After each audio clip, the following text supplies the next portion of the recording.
ओम शांति। बाप समा बनना है हमें, समझ मिल रही है रोज। बाबा कहे, अगर हम अपनी दृष्टि को, वृत्ति को आत्मिक बनाएंगे तो हमको दिव्य गुण आकर्षित करेंगे। हमको है ना, दिव्य गुण धारण करना बहुत इजी हो जाएगा। वो हमको बहुत अट्रैक्ट करेंगे जब हमारी दृष्टि और वृत्ति आत्मिक हो जाएगी। फिर हमको आत्मिक स्वरूप जो है ना, नेचुरल दिखाई देगा। रूहानी राहत चाहिए। देह को देखकर तो हम लोग परेशान हो जाते हैं। हमको रूह को राहत चाहिए। तो रूहानी राहत में रहने के लिए शिव बाबा कहते हैं कि रूप को भूलते जाओ और रूह की स्मृति में ज्यादा रहो। अगर हमको राहत चाहिए, रूह समझने से ही हमको राहत मिलेगी।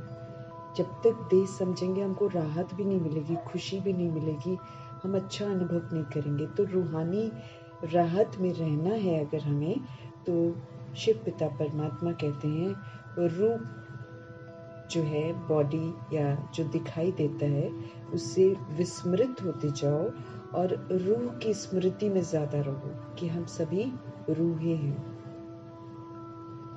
यही महीन पुरुषार्थ है। अनुभव करो कि शरीर सिर्फ एक बॉक्स है। इसके अंदर आत्मा रूपी जो हीरा है, उससे मेरा रिलेशन है, उससे मेरा अफेक्शन है। हम सभी आत्माएं ब्रह्मा कुमार ब्रह्मा कुमारी बनते हैं, लेकिन असल में तो हम शिव वंशी भी हैं। तो शिव वंशी होने के नाते अपना जो आत्मिक स्वरूप है, निराकारी स्वरूप है, वही स्मृति में रहे। अपने को शिव बाबा बोले, निराकार आत्मा समझकर आत्माओं से ही बात करो। मस्तक के बीच चमकता हुआ सितारा ही हमको दिखाई दे। ये पहला पाठ है जो कंप्लीट होगा, तब हम बाप समान सभी आत्माओं को साक्षात्कार कराने के निमित्त बनेंगे। हमको द्वापर युग और कलयुग की सोल्स को, उनके लिए हमको साक्षात्कार मूर्त बनना पड़ेगा, साक्षात्कार कराना पड़ेगा कि हम सारी सोल्स हैं। उसके लिए शिव वंशी हैं हम। शिव वंशी होने के नाते आत्मिक स्वरूप, निराकारी स्वरूप सदा स्मृति में रहे। स्वयं को निराकार आत्मा समझकर शिव बाबा कहते हैं, आप आत्माओं से बात करो। मस्तक के बीच में चमकता हुआ सितारा ही दिखाई दे हमें। ये पहला पाठ है। जब कंप्लीट हो जाएगा, तब ब्रह्मा बाप समान सभी सोल्स को हम साक्षात्कार कराने के निमित्त बनेंगे। भृकुटी के तख्त पर अकाल मूर्त बन स्थित हो जाओ तो एक रस स्थिति के तख्त पर बाप दादा के दिल तख्त पर विराजमान हो सकेंगे। ये जो अकाल तख्त है, ये अचल अडोल और एक रस स्थिति का तख्त है। इस पर विराजमान हो जाओ तो आप मालिक बनकर पाठ बजाओगे। फिर कभी ऐसा कभी वैसा, जैसे हम देह में आते हैं ना, कभी क्रोधी, कभी लोभी, कभी मोहवश, तो हम बदलते ही रहते हैं। लेकिन जब हम अकाल तख्त पर विराजमान हो जाएंगे तो अचल अडोल एक रस स्थिति का तख्त है ये। प्रभु कहते, इस पर विराजमान रहेंगे तो बाप समान निराकारी और निर्विकारी स्टेज हमारी स्वतः ही बन जाएगी। किसी के साथ भी संपर्क में आते, बातचीत करते, मस्तक के बीच में मणि को ही देखो। मस्तक की मणि के बजाय शरीर रूपी सांप को मत देखो। ये स्लोगन सदा याद रखो। शिव बाबा बोले कि देह को देखना माना हम बुरी चीज को देख रहे हैं। हमें पवित्रता का सहयोग देना है सृष्टि को। अगर मेरे को सजाओं से बचना है तो प्योरिटी का सहयोग देना है। Purity means soul conscious. आत्मा है, आत्मा को देख रहे हैं तो पवित्र हैं। शरीर समझ रहे हैं, शरीर को देख रहे हैं तो हम अपवित्र हैं। वो तो दुनिया भी कर रही है, हम भी कर रहे हैं, तो हम अपवित्रता का सहयोग दे रहे हैं। तो देह को देखना मना बुरी चीज को देखना। देहधारी के प्रति जब हम सोचते हैं कुछ तो हम बुरा सोचते हैं, संकल्प हम बुरे करते हैं। बुरा न देखो, बुरा न सोचो, तो फिर आत्मिक दृष्टि वृत्ति हमारी बन जाएगी। शरीर को देखते बाबा बोले रूह को देखो, और रूहों का जो मालिक है उससे बातचीत करो। रूह को देखो और रूहों का मालिक कौन है? शिव पिता परमात्मा। उनके संग रूह रिहाब करो तो हम रूहानी गुलाब बन जाएंगे। शिव बाबा बोले कभी आप अपने को बाप का नूरे रतन समझो, कभी नैनों में समाया हुआ श्रेष्ठ बिंदु महसूस करो, कभी अपने को मस्तक पर चमकने वाली मस्तक मणि चमकता हुआ सितारा महसूस करो। ये जो महसूसता है ये हमको बाप समान बना देगी। इससे फिर हमारी दैहिक दृष्टि वृत्ति जो बार बार हो जाती है वो समाप्त हो जाती है। तो महीन पुरुषार्थ है आत्मा की स्थिति में स्थित होना, रूह को देखना और रूह का जो मालिक है उससे रूह रिहान करना। शरीर को नहीं देखना और शरीर के बारे में, शरीरधारियों के बारे में नहीं सोचना, क्योंकि फिर हम सोचते हैं ना तो हम अच्छा नहीं सोचते। हम अच्छा नहीं सोचते हैं तो फिर हमारा पाप कर्म बन जाता है। रूह को देखेंगे तो रूहानी दृष्टि वृत्ति रहेगी, तो फिर हम ऊंची दृष्टि से, ऊंची वृत्ति से सोल्स को देखेंगे। तो मीठे मीठे परमात्मा की महीन शिक्षाओं को बुद्धि में रखते हुए पुनः आत्मा बनकर हम सभी बैठेंगे। प्रभु परमपिता परमात्मा को और ब्रह्मा माँ को हाजिर नाजिर करेंगे। उनकी मौजूदगी में उनके महावाक्यों की गहराइयों को समझेंगे और साथ में ये महावाक्य की शक्ति जो है आत्मा भाइयों प्रति जो द्वापर युग और कलयुग में आती हैं सोल्स, उनके प्रति भी समर्पित करेंगे। वो भी अज्ञानता की नींद से जागे, उनकी भी धरनी तैयार हो। वापस घर तो उनको भी जाना है, पावन उनको भी बनना है। इन्हीं दुआओं के साथ परमात्म शक्तियों को, परमात्म महावाक्यों को, इसके सार को सभी सोल्स के लिए हम समर्पित करेंगे। साथ में वो आत्मा भाई जो प्रभु जी को छोड़कर विकारी हथियाला जिन्होंने बांध लिया है, उन सारी सोल्स के प्रति भी समर्पित करेंगे ताकि वो आत्मघात करना छोड़े, फिर से प्रभु जी के पास आ जाएं, फिर से पढ़े, पावन बने, दूसरी सोल्स को भी पावन बनाए। इन्हीं दुआओं के साथ उनको समर्पित करेंगे। साथ में वो सोल्स जो अलबेली हो गई हैं, क्योंकि ये क़यामत की घड़ियां हैं, इसमें अलबेली आत्माएं फेल हो जाएंगी, इसलिए हम अलबेली आत्माओं के लिए भी समर्पित करेंगे। भटकती हुई रूहें बहुत इधर उधर भटकेंगी, इन आत्माओं के लिए भी दुआएं करेंगे कि ये परमात्म छत्र छाया में चले जाएं। एक परमात्म छत्र छाया में जाकर ही भटकन दूर होती है। इन्हीं दुआओं के साथ उन आत्माओं को भी समर्पित करेंगे। साथ में जो बिल्कुल ही उल्टे चल रहे हैं, दुख देने के निमित्त बने हुए हैं, तांत्रिक विद्या की जितनी भी आत्माएं हैं, रिद्धि सिद्धि वाली जितनी आत्माएं हैं, इन सभी आत्माओं के लिए परमात्मा के महावाक्य समर्पित करेंगे। इन्हें भी ये बुरे काम करने से वैराग आ जाए। ये भी रिटर्न जर्नी है, तो अपने आप को पवित्र बनाने के लिए प्रभु जी से प्रीत जोड़ें, भूत प्रेत आत्माओं की पूजा करनी छोड़ें और सत्य परमपिता परमात्मा जी को पहचानें। इन्हीं दुआओं के साथ सभी को समर्पित करते हुए प्यारी सी जो प्रकृति है, लेकिन जिसको हम लोगों ने अज्ञानतावश तमो प्रधान बना दिया, ये जो 5 तत्व है जो हमारी पालना करते हैं, इनसे शरीर मिलता है। तो शरीर के भान में जो ज़रूरतें होती हैं उसको ये तत्व पूरा करते हैं। तो उन तत्वों को भी समर्पित करेंगे। वायुमंडल जो दूषित हो गया है, नकारात्मक हो गया, व्यर्थ हो गया है, उसके प्रति भी समर्पित करेंगे, ताकि वो भी समर्थ परमपिता परमात्मा के महावाक्यों से समर्थ बने। इन्हीं दुआओं के साथ मीठे मीठे बाबा को और ब्रह्मा माँ को हाजिर नाजिर करते देखते हैं आज के महावाक्यों में, आज की शिक्षाओं में प्रभु जी हम आत्माओं को किस विधि से स्थापना, विनाश और पालना करने के संस्कार जो हम आत्माओं को धारण करने हैं, वो वाले शिक्षाएं जो हैं किस विधि से देते हैं देखते हैं। मीठे मीठे बाबा बोले, मीठे बच्चे, ये अनादि ड्रामा है, ये इटर्नल है, ये फिरता ही रहता है।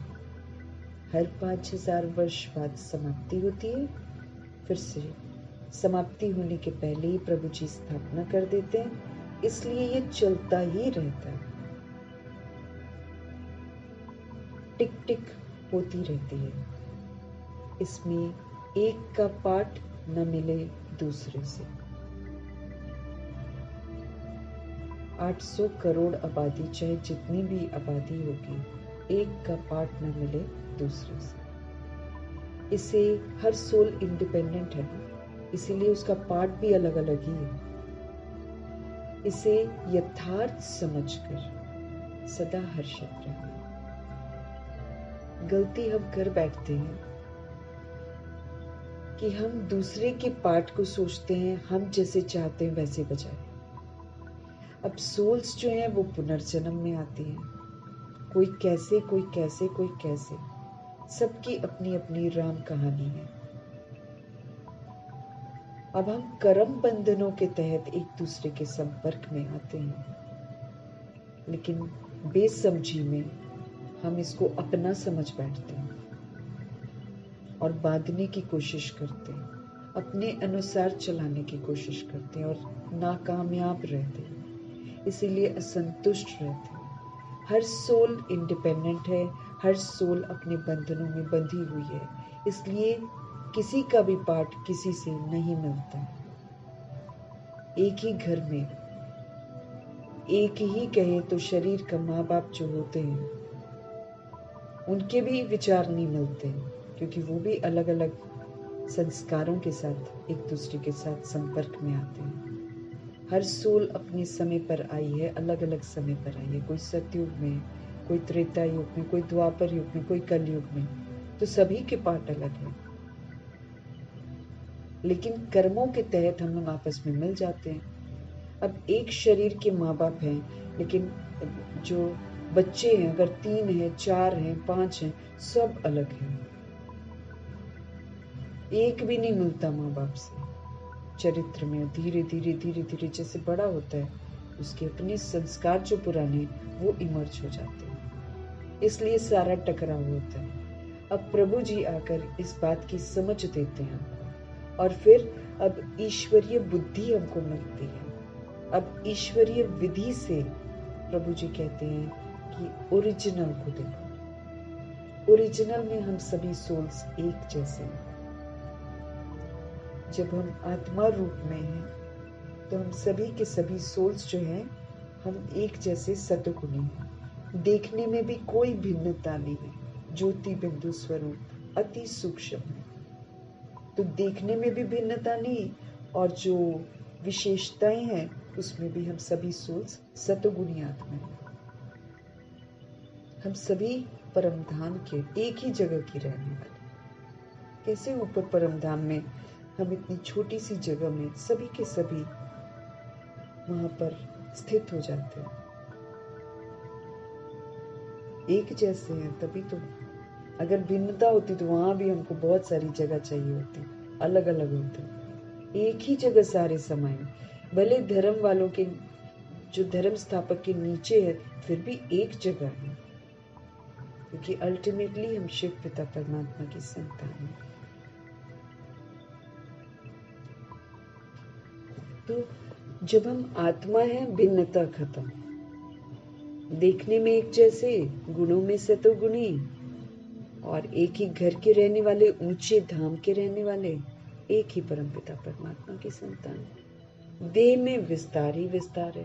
जितनी आत्माएं उतने माँ बाप, उतने रिश्ते, उतनी अलग अलग शक्लें, अलग अलग शरीर, अलग अलग क्वालिटीज, और सारी दैहिक बन जाती है। इसलिए फिर सारी किसी की बहुत ज्यादा, कोई बहुत ज्यादा क्रोधी है तो कोई बहुत ज्यादा कामी है, किसी को मोह बहुत ज्यादा है तो किसी को लोभ बहुत ज्यादा है, किसी को अहंकार बहुत ज्यादा है। हम किसी न किसी विधि से इन विकारों से पीड़ित हैं। हम बीमार हैं, हमारे में क्रोध है, हम बीमार आत्मा कहलाते हैं प्रभु की नजरों में। हम सोल्स को कौन सी बीमारी लगी है? काम, क्रोध, लोभ, मोह, अहंकार की, देह अभिमान की बीमारी। ये रोग लगे हुए हैं हमें। ये रोग जब तक हमारे अंदर हैं तब तक हमारी हेल्थ अच्छी नहीं हो सकती है। शरीर की हेल्थ भी अच्छी नहीं हो सकती, मानसिक हेल्थ भी अच्छी नहीं हो सकती है जब तक हमारे अंदर ये वाले रोग हैं। तो हम एक्चुअली बीमार आत्माएं प्रभु जी के पास आई हैं। प्रभु जी ने ये ईश्वरीय विश्वविद्यालय भी खोला है, तो ये एक हॉस्पिटल भी है जहां हम रूहों का इलाज होता है। इलाज क्या है? अपनी स्मृतियों में वापस लौटो, ओरिजिनल में। अपनी सतोगुणी स्मृति में लौटो, अपनी सत्युगी स्मृति में लौटो, अनादि आदि स्मृतियों में लौटो। अनादि आदि स्मृतियों को याद करके उसकी विशेषताओं को यूज करते जाओ, ये रोग खत्म हो जाएंगे। अगर हम बैठकर काम, क्रोध, लोभ, मोह, अहंकार को हटाने की कोशिश करेंगे तो कभी भी कामयाब नहीं होंगे, क्योंकि जितना हम करेंगे उतना मायावी परीक्षाएं आएंगी, उतना हम हारते जाएंगे। इसीलिए अगर हमको सूर्यवंशी बनना है तो प्रभु जी कहते हैं लक्ष्मी नारायण यानी कि ब्रह्मा जी और सरस्वती जी को फॉलो करो। उन्होंने सारा ध्यान दैवी गुणों पर दिया, श्रीमत पर दिया, आत्मा का पाठ पक्का करने पर दिया। हम देह नहीं है, हम वो नहीं है, उसको हटाने का उन्होंने मेहनत नहीं करी। उन्होंने अटेंशन रखा कि हम सोल्स हैं, हम परमात्मा के बच्चे हैं, हम परमधाम निवासी हैं। उन्होंने अनादि आदि स्मृतियों से अपने आप को फिर से ओरिजिनल में लेकर चले गए। ऐसे ही हम सभी सोल्स को भी प्रभु जी समझ देते हैं कि भिन्नता को समाप्त करने के लिए अपने को आत्मा समझो, अंतर्मुखी बनो, किसके हो वो समझो, कहाँ से आए हो वो समझो, कैसे हो वो समझो। जो तुम्हारी ओरिजिनलिटी है उसको स्वीकार करो और उसी को फिर यूज करो। उसको यूज बहुत काल तक करना है। तो हमारे लिए बहुत काल क्या हो गया? अभी का 6 महीना जो बाबा ने दिया है ना, मैं और मेरे को खत्म करने के लिए, अभी ये बहुत काल 6 महीना है मेरे लिए। इसमें सेकंड सेकंड मेरा पेपर हो रहा है, और सेकंड सेकंड अगर हम प्रभु जी के कहे अनुसार देख के मैं और मेरे को मारने में कामयाब हो जाएंगे, तो फिर हम समझो कि हमने बहुत काल कर लिया। उसमें भी बहुत काल में 75% ही करेंगे, आगे के 25% बाबा बताएंगे, उसके लिए थोड़ा सा समय और देंगे। इसमें 75% अगर हम परिपक्व बन गए तो आगे के लिए हमको दिक्कत नहीं होगी। प्रभु जी के होमवर्क को सीरियसली, गंभीरता से लेंगे तो हम अपने आप को सजाओं से बचा लेंगे। मीठे मीठे बाबा समझ देते हैं। मीठे बच्चे, अनादि ड्रामा है ये, हम सभी सोल्स ने इसको बना दिया। हम अविनाशी आत्माएं हैं, हम सभी सोल्स ने ये अनादि ड्रामा बनाया है। ये फिरता ही रहता है क्योंकि हम मरते ही नहीं है। हमारे अंदर हमारा पार्ट रिकॉर्ड हो गया है, हम मरते ही नहीं है, इसलिए ड्रामा भी खत्म ही नहीं होता, फिरता ही रहता, फिरता ही रहता, टिक टिक होती रहती है। इसमें एक भी सोल का पार्ट न मिले दूसरे से, इसे यथार्थ समझना है। फिर जबरदस्ती किसी को अपने अनुसार बनाने की जो हम कोशिश करते हैं वो बंद कर देंगे ना। हम क्या करते, क्यों ना खुश हैं, क्योंकि अपने अनुसार हम चाहते हैं कि हो जाए सब कुछ, तो नहीं हो पाता है। बच्चों को कंट्रोल करते हैं, वो तो रोल है, वो भी एक हिसाब किताब हमारे घर में आता है, लेकिन हम उसको गलत फहमियों में, क्योंकि शरीर तो जड़ है ना, वो जड़ जो है, जो माँ बाप तैयार करते हैं उनकी जैसी शक्लें बन जाती हैं। तो आत्मा सोच बैठती है ये मेरा है। अब भगवान कहते ये तो एक बॉक्स है आत्मा का, ये विनाशी है। तो शरीर को देखकर हम सोल समझ बैठती हैं कि ये मेरा है, लेकिन एक्चुअली तो वो सोल है, वो तो इंडिपेंडेंट है। वो तो कार्मिक अकाउंट जब हमारे क्लियर हो जाते हैं, हम सारी सोल्स अलग हो जाती है, बॉडी को छोड़ देती हैं। तो इसीलिए समझना है कि एक का पार्ट न मिले दूसरे से तो मिलाने की कोशिश नहीं करनी है। इसको यथार्थ समझो, बाबा कहते हैं, फिर आप सदा खुश रहेंगे। हर सोल अपने रिकॉर्डिंग के अनुसार पार्ट बजा रही है।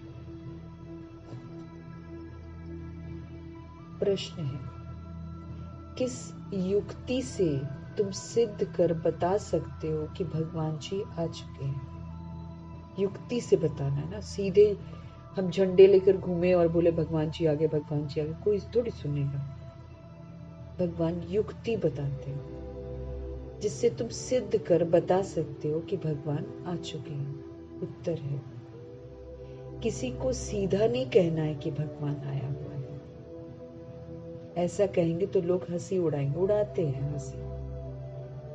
तो जाकर भगवान आ गए, भगवान आ गए, भगवान आ गए, डंडोरा पीटते हैं कई लोग मजाक उड़ाते हैं। टिक्का करेंगे, लो जी इन्हीं के पास भगवान ने आना, ऐसे भी बोलते हैं। क्यों? क्योंकि आजकल अपने को भगवान कहलाने वाले तो बहुत बैठे हुए हैं। शिवो हम बोलते हैं अपने, हम ही शिव हैं। तो भगवान कहते हैं आजकल अपने को भगवान कहलाने वाले बहुत हैं, इसलिए तुम युक्ति से पहले दो बाप का परिचय दो। एक बॉडी का बाप, हद का बाप, दूसरा बेहद का बाप, आत्मा का बाप। हद के बाप से हद का वर्षा मिलता है। उनको बताना है कि ये जो बॉडी का फादर है उससे हद का वर्षा मिलता है, और जो आत्माओं के पिता है, जो सभी करोड़ों की आबादी जितनी है, उन आत्माओं का जो बाप है, शरीरों में जो मौजूद आत्माएं हैं, उनका जो बाप है वो बेहद का वर्षा देते हैं, छोटा मोटा वर्षा नहीं देते। वो संगम युग का और सतयुग का वर्षा देते हैं। संगम युग में सूक्ष्म है और सतयुग में स्थूल है, और बेहद का है। खुशियां देते हैं, संतुष्टता देते हैं, शांति देते हैं, सुख देते हैं, प्रेम देते हैं, आनंद देते हैं, शक्तियां देते हैं, ज्ञान बेहद है। लेने वाला खाली हमको बनना है। भगवान के पास अखुट खजाने हैं, सागर है सागर। तो बॉडी का फादर हद का वर्षा देता है, वो तो विकारी वर्षा होता है, दैहिक वर्षा होता है। लेकिन शिव पिता परमात्मा सभी सोल्स के फादर हैं। शरीर 800 करोड़ होंगे, लेकिन उन 800 करोड़ में विराजमान 800 करोड़ आत्माओं का बाप है शिव बाबा। 800 करोड़ को वो वर्षा देते हैं। जो पढ़ते हैं उनको जीवन मुक्ति का, जो नहीं पढ़ते उनको मुक्ति का, लेकिन देते हैं। अंत में किस भी धर्म की सोल होगी, जब वो पिता को याद करेगी तभी मुक्त होगी, चाहे जिस किसी को भी मानती हो वो। अंत में तो उसको प्रभु को ही याद करना है, तो फिर प्रभु से उसको मुक्ति का वर्षा मिलेगा। प्रभु जी समझाते हैं, ये युक्ति है बतलाने की कि हमारे दो फादर होते हैं। एक बॉडी का फादर होता है, तभी तो बॉडी में जो सोल है अगर बीमार पड़ती है तो बॉडी का फादर उस बॉडी के बच्चे को यही बोलता है, भगवान को याद कर, भगवान को याद कर। रिजल्ट निकलने वाला होगा, भगवान को याद कर, भगवान को याद कर। पिता है, कहने को पिता है, तो फिर पिता करे ना कुछ। तो जब एक्सट्रीम वाली कोई बात होती है तो वो फिर बोलते हैं भगवान को याद कर। कहीं मुसीबत में फंस जाते, भगवान को याद कर। बीमारी ठीक नहीं होती है, भगवान को याद कर। वैसे पिता है लेकिन ठीक थोड़ी कर सकते हैं, पैसा खर्च सकते हैं, डॉक्टर के पास ले जा सकते हैं, लेकिन जो रूह की बीमारी जो ठीक नहीं हो सकती है उसको तो सुप्रीम रूह ही ठीक करते हैं ना। तो फिर अल्टीमेटली सारी सोल्स जो हैं वो फिर यही कहते हैं भगवान को याद कर। तो ये वाली युक्ति से बाबा कहते हैं आप दूसरी सोच को बता सकते हो कि दो फादर होते हैं, सीधे नहीं कि भगवान आ गए, युक्ति से बताना। क्योंकि आजकल अपने को भगवान कहने वाले बहुत हैं, इसलिए अगर हम बाहर जाकर कहेंगे भगवान आया हुआ है तो लोग हंसी उड़ाएंगे, टिक्का टिप्पणी करेंगे। इसलिए युक्ति से बाप का परिचय दो। एक है बॉडी का बाप और दूसरा है आत्माओं का बाप। हद के बाप से हद का वर्षा मिलता है, इसलिए बोलते बेहद के बाप से बेहद का वर्षा मिलता है। तो आपको वर्षा लेना है तो आप प्रभु जी को जानो, पहचानो।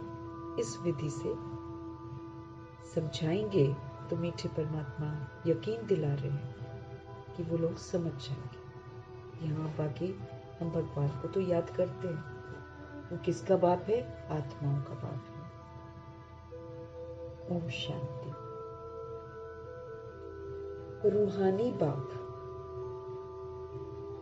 सुप्रीम रूह आकर फादर बनते हैं, सुप्रीम रूह आकर टीचर बनते हैं, सतगुरु बनते हैं। फिर सारे संबंधों से छुड़ाने के लिए सर्व संबंधी भी बनते हैं। नहीं तो आत्मा छोड़ नहीं पाती है। झूठ को पकड़कर आत्मा बैठी हुई नहीं छोड़ पाती है। झूठे हैं सारे रिश्ते लेकिन छोड़ ही नहीं पाती है, क्या करेगी? तो प्रभु जी छुड़वाते हैं, बोलते मुझे ही बना लो अपना बच्चा, मुझे बना लो अपना युगल, साजन बना लो मुझे पोतरा भी बना लो। तो मुझे सारे रिश्ते जो तुमने बना रखे ना वो सारे के सारे मुझे बना लो, तो वो रिश्तों से मोह से छूट जाओगे। एक भी रिश्ता अगर रह गया वो अंत में फेल करा देगा, इतना खतरा है। भगवान की मौजूदगी में सब कुछ भूल कर स्टैंप लगवा लेंगे।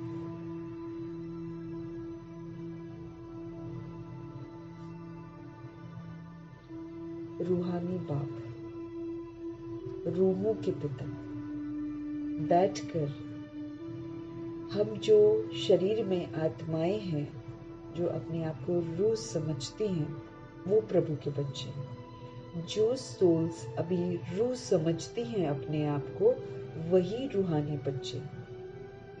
प्रभु जी उन्हीं को समझाते हैं। सृष्टि यही है, नहीं तो वो लोग बोलते हैं ना पाताल में भी है।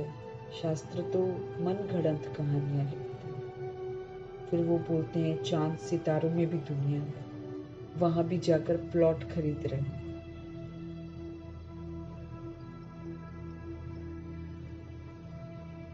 किससे खरीद रहे हैं पता नहीं, लेकिन कह रहे हैं कि हम वहां दुनिया बसाएंगे, वहां पर भी दुनिया है।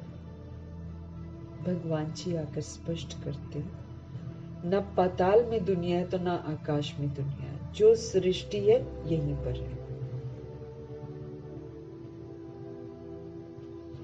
बाप को भी यहाँ आना पड़ता है समझाने के लिए। हम सारी रूहें इतनी विस्मृत हो जाती हैं इतना दे अभिमान में खो जाती हैं, इतने उल्टे कर्म करती हैं कि निराकार परमपिता परमात्मा को यहाँ पर आना पड़ता है समझाने के लिए। मूल वतन में हम सब एक साथ रहते हैं, लेकिन वहां पर समझा नहीं सकते हैं क्योंकि बॉडी नहीं है, ऑर्गन्स नहीं है। इसीलिए हमारा क्या रिश्ता है भगवान के साथ, उसका ये ड्रामा है। इसीलिए सबको कल्याणकारी दृष्टि से देखना। विस्मृत होते हैं, गिरते हैं, तो प्रभु जी आकर हमको उठाते हैं और समझ देते हैं कि हम कौन हैं, हम किसके हैं और कहां से आए हैं। तो मूल वतन जो हमारा घर है, हम एक साथ रहते हैं, लेकिन वहां बातचीत नहीं है। मुलाकात और बातचीत इस दुनिया में आकर होती है जब हम इंस्ट्रूमेंट्स लेते हैं। स्थूल वतन में ही समझाया जाता है कि यहाँ पर हमारे पास स्थूल शरीर है जिसके द्वारा आत्मा बात करती है, समझती है, देखती है।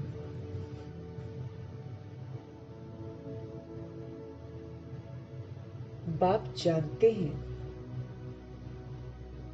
बच्चे सब पतित बन गए, कोई काम के नहीं रहे। बाबा कहते हैं बच्चे सब पतित हैं, कोई काम के नहीं रहे। इस दुनिया में दुख ही दुख है, और देखो कोई काम के नहीं है, लेकिन इसी दुनिया में लोग सबसे ज्यादा टैलेंट शो करते हैं, अपने आप को टैलेंटेड समझते हैं, देह के भान में उछल कूद करना, है ना, तरह तरह की हरकतें करना, उसको वो टैलेंट समझते हैं। और प्रभु समझाते हैं कि सतयुग की जो सभ्यता है वो टैलेंट है। अभी सिखाते हैं हमको शांत रहना, सहनशील रहना, प्रेम स्वरूप रहना, सुख स्वरूप रहना, इसको भगवान टैलेंट कहते हैं। ये है विशेषता जिसमें हम इस दुनिया में दुख ही दुख है। बाप ने समझाया है, अभी तो तुम विषय सागर में पड़े हो। भगवान आकर हमको बताते हैं विषय सागर में, विकारों के सागर में, जहर। असल में तो तुम खीर सागर में थे, मीठे थे हम लोग, अब तो कड़वे पॉइजनस बन गए, कांटे बन गए हम। विष्णुपुरी जो है उसको खीर सागर कहा जाता है। अब खीर का सागर तो यहाँ मिल ना सके, वहां मिलजुल कर रहते हैं ना सारी दुनिया। जो विष्णुपुरी है वो मिठास की दुनिया है, पवित्रता की वहां मिठास है। तो बाबा कहते हैं अब यहाँ तो खीर का सागर तो मिल नहीं सकता है, क्या करते हैं, तालाब बना दिया है। और सतयुग के लिए क्या कह देते हैं, दूध की नदियां बहती थी। गाय भी वहां की फर्स्ट क्लास, नामी ग्रामी, पूजनीय समझी जाती है, क्योंकि प्योर रहते हैं वहां पर सब। यहाँ तो मनुष्य भी बीमार हो पड़ते हैं,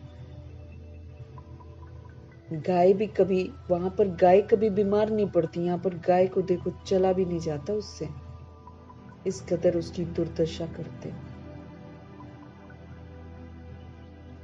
दूध चाहिए, दूध चाहिए, उसकी दुर्दशा कर देते।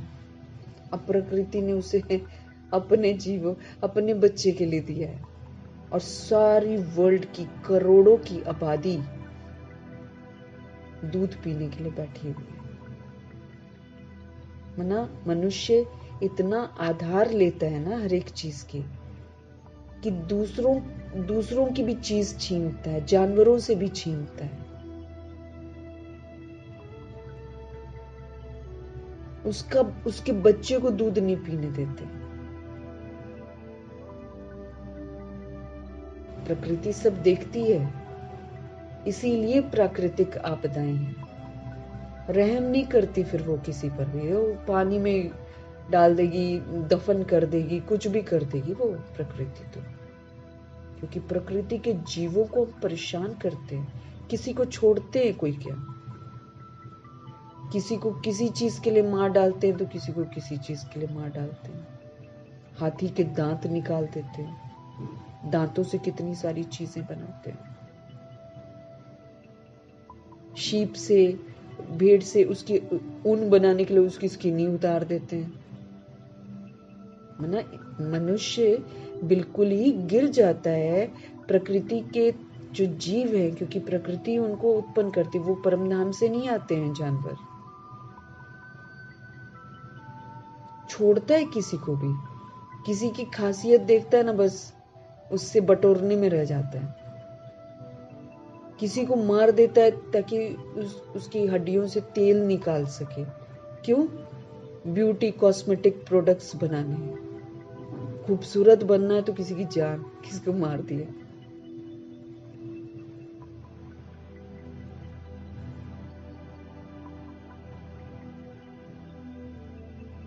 हिरण की कस्तूरी लेकर कितना कुछ काम करते हैं, फ्री में लेते हैं और उसके कितने पैसे लेते हैं।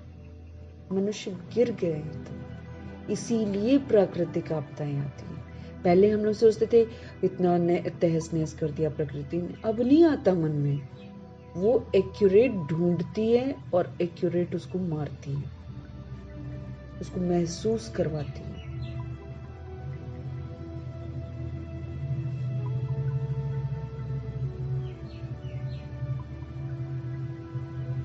तो वहां गाय बीमार नहीं होती है, यहाँ तो दयनीय स्थिति है। चाहिए दूध लेकिन कूड़ा खा, खिलाने की औकात नहीं है लेकिन दूध दे पूरा। तो कूड़ा खा रही तो दूध में क्या आएगा? कूड़ा ही आएगा। हिसाब किताब।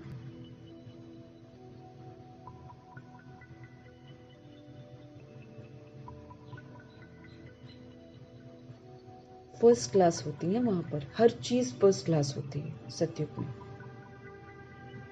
जानवर आदि कोई बीमार नहीं होते। यहाँ और वहां में बहुत फर्क है ना। मुरली में बाबा बोलते ना, जानवर परेशान है मनुष्यों से, पशु पक्षी परेशान है।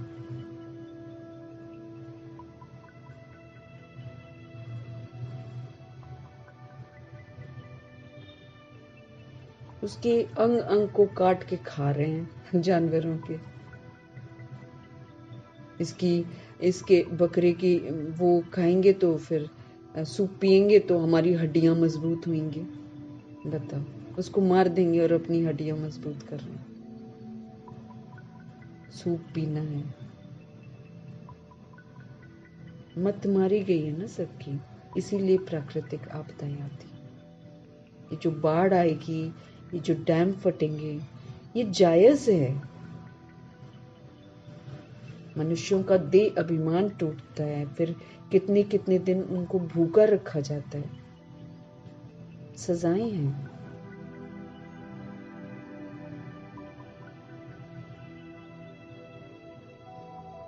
ये बाप ही आकर बताते हैं। दुनिया में दूसरा कोई जानता ही नहीं है। तुम जानते हो ये पुरुषोत्तम संगम युग है। ये तो अहो सौभाग्य है कि भगवान जी मिले हैं। ये अहो सौभाग्य है कि हमको पढ़ा रहे हैं, समझते रहे, नहीं तो हम भी बेसमझ थे। हम लोग भी तो मना बेसमझी वाले ही सारे काम कर रहे थे।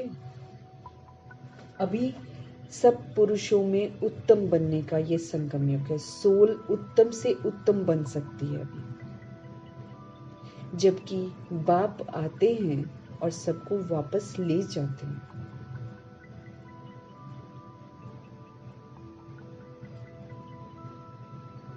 बाप आते हैं, सुधारते हैं।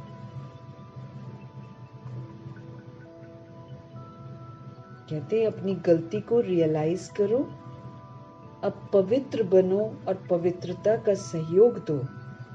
अब शांत रहो और शांति का सहयोग दो। किसको? सृष्टि को। सृष्टि बेचैन है। ये पवित्र सृष्टि थी जिसको आकर हम लोगों ने अपवित्र बनाया है। प्रकृति बेचैन है सबको खत्म करने के लिए। वो तो रुकी हुई है, प्रभु जी ने रोका हुआ है। फिर भी कहीं कहीं वो नजारे दिखा रही है कि मैं ऐसे करूंगी। जहां भी बाढ़ ला रही है और सारे सामान, किचन, सब सामान बाहर पानी में, गाड़ियों को डुबो रही है, दिखा रही है मैं ऐसा करूंगी। रिहर्सल हो रही है। बाबा कहते हैं ये सारी क्या हो रही है? रिहर्सल हो रही है। ये पहले से समझाया जा रहा है ऐसा होना है सब जगह। हम कोई अपने घरों में बैठकर सुरक्षित थोड़ी रह जाएंगे। सुरक्षित तो तब रहेंगे ना जब हम श्रीमत पर चल रहे हैं, नहीं तो बिल्डिंग की बिल्डिंग नीचे गिर जाएगी। क्या कर लेंगे? जितनी भी मजबूत बना रखी हो। मनुष्य इतराता है देह अभिमान में कि हमारे पास तो ये, हमारे पास तो ये, हमारे पास तो ये, हम 6 महीने का राशन जमा कर लेंगे, हम ये खा लेंगे, हम वो खा लेंगे। कभी भी मुसीबत आन पड़ती है, हर आत्मा कलेक्शन करती है। हर आत्मा ये फिक्र नहीं करती है कि मैं अपने विक्रम विनाश कर लूं, मैं याद की यात्रा में रहूं, मैं सारा होमवर्क खत्म करूं। उस तरफ ध्यान नहीं है। 6 महीने का राशन जमा कर लेते हैं। वो काम भी नहीं आना है। जो जमा करेंगे ना उनके काम भी नहीं आएगा। प्रकृति किस विधि से पनिश करेगी वो प्रकृति ही जाने, लेकिन एक्यूरेट हिसाब होगा यहां पर सभी का।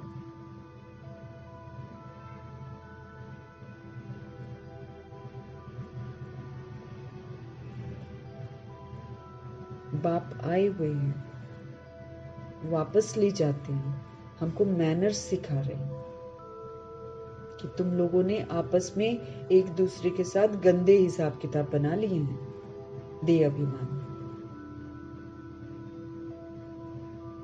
इसीलिए सारे लोग एक दूसरे के साथ उलट पुलट कर रहे हैं। प्रभु जी कहते हैं उनके उल्टे प्रभाव से अगर तुमको सुरक्षित रहना है तो तुम सतोगुणी और सतयुगी पाठ बजाओ। ऐसा पाठ बजाने के लिए प्रभु जी हमें 8 शक्तियां देते हैं कि इन 8 शक्तियों को साथ में रखो और सतोगुणी और सतयुगी पाठ बजाओ। ऐसे बजाओगे प्रकृति भी शांत हो जाएगी, तत्व भी जितने हैं शांत हो जाएंगे, वायुमंडल भी शांत हो जाएगा आपकी तरफ से। अपना अपना हमारा होमवर्क है। जो करेगा वो सजाओं से बच जाएगा। बाकी विनाश तो है ही है, वो तो होना ही है। धर्मराजपुरी बाबा के बच्चों के लिए खुलेगी, ट्रिब्यूनल बाबा के बच्चों के लिए। बाकी जो दुनिया की अज्ञानता में कर रहे हैं लोग, उनको डिफरेंट टाइप की सजाएं। वो तो अपना युद्ध करेंगे, मारेंगे एक दूसरे को, वो डिफरेंट विधि से करेंगे। कड़ी सजाएं जो हैं धर्मराजपुरी की और ट्रिब्यूनल की, वो 16,108 करोड़ बच्चों में से जो बच्चे नापास होंगे या जो बच्चे बाबा का कहना नहीं मानेंगे, उनके लिए खुलेगी धर्मराजपुरी। नहीं तो साक्षात्कार किसको कराएंगे धर्मराज? हम ही लोगों को तो करवाएंगे कि तुमने क्या किया।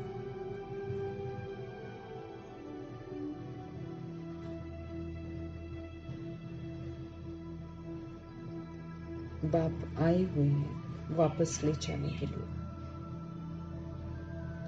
हम प्योर बनकर ही ऊपर जा सकते हैं, ये भी स्पष्ट करते हैं। बाबा ब्लेसिंग्स के साथ और जादू के साथ हमको प्योर नहीं बनाएंगे, समझ देते हैं। प्योर बनने की समझ देते हैं कि कैसे बनना है, उसके अनुसार हम ही को करना पड़ेगा।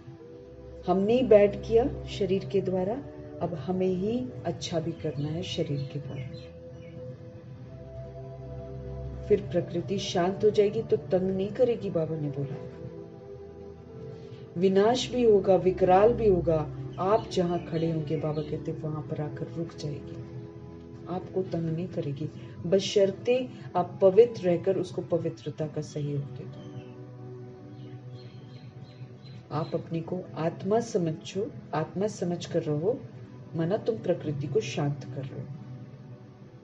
देह समझकर हम गड़बड़ करते हैं, उसको अशांत करते हैं, फिर सारा रिकॉर्ड हो रहा है, उसी के मुताबिक वो हमको सजा देगी।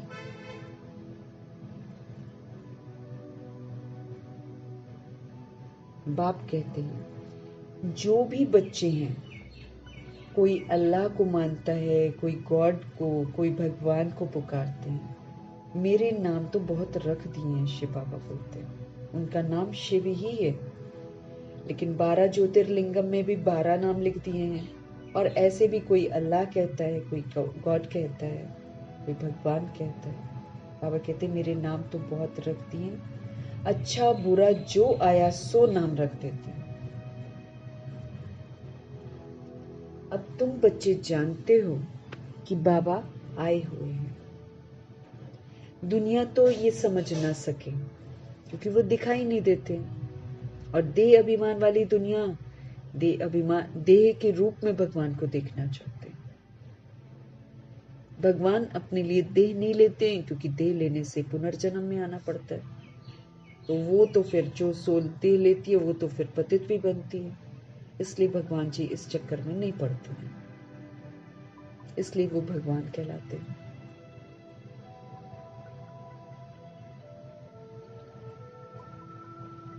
समझेंगे वही जिन्होंने 5000 वर्ष पहले समझा है, इसलिए गायन है कोटों में कोई, कोई में भी कोई।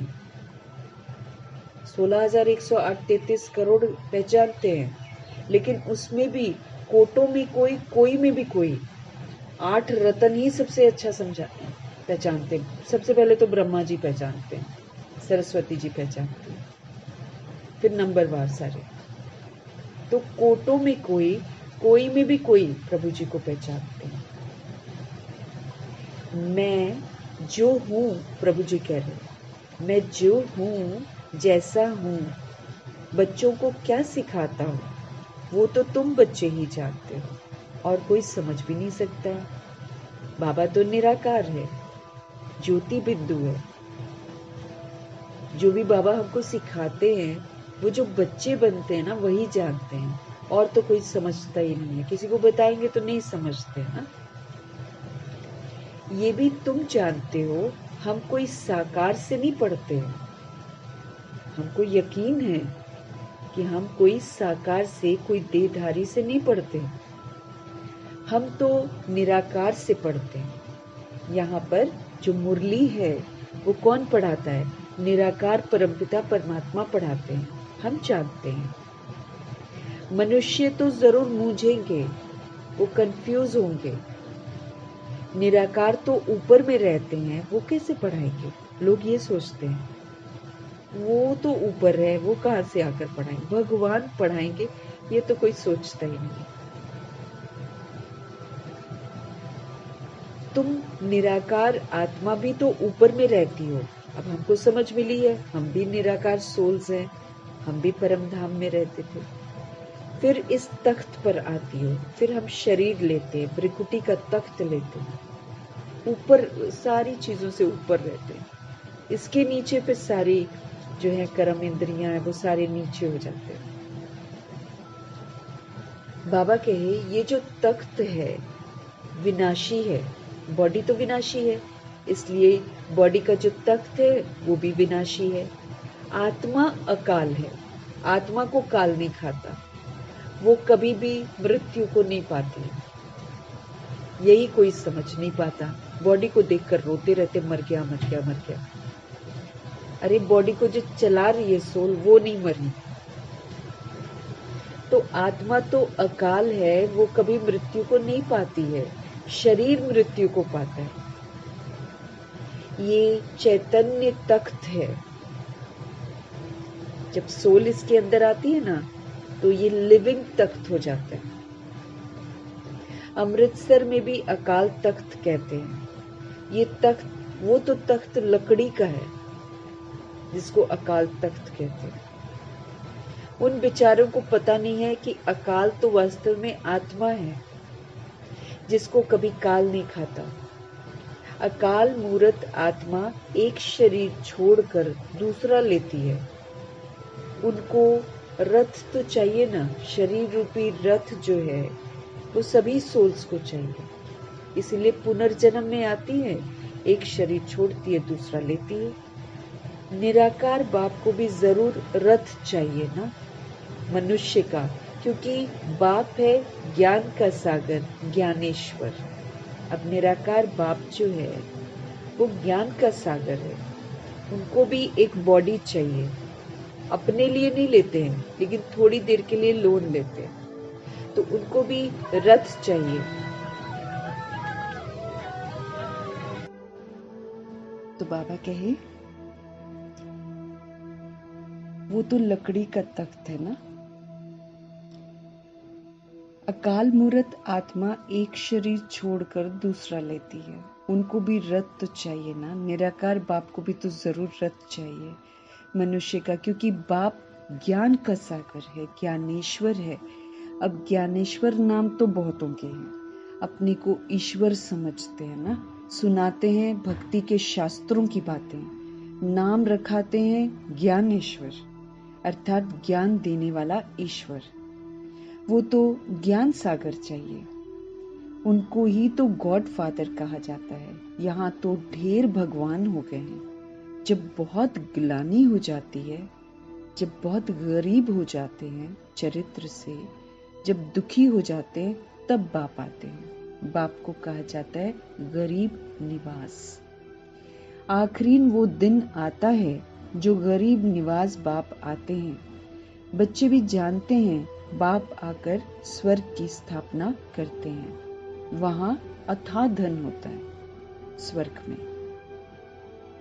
पैसे कभी गिने नहीं जाते हैं। यहाँ तो एक एक चीज का हिसाब निकालते हैं ना। वहां भरपूर होती हैं आत्माएं, सोने की अशर्फियां होती हैं, वो नहीं गिनते। इसलिए देखो यहाँ भी दादियां वगैरह जितने हैं, ये लोग पैसे, ब्रह्मा जी को कहाँ पैसे से कोई लगा होता, फटाफट सारा दे दिया।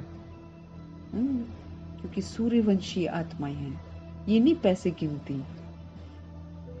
तो पैसे कभी गिने नहीं जाते, यहाँ तो हिसाब निकालते हैं। इतने अरब खरब खर्चा होगा, वहां ये सब नहीं होता। अथाह धन होता है, भरपूर होती हैं आत्माएं। यहाँ तो चोरी डकैती सब कुछ करते हैं, लूटते हैं, जो भी करते हैं, गलत तरीके से पैसे कमाते हैं, सब कुछ करते हैं।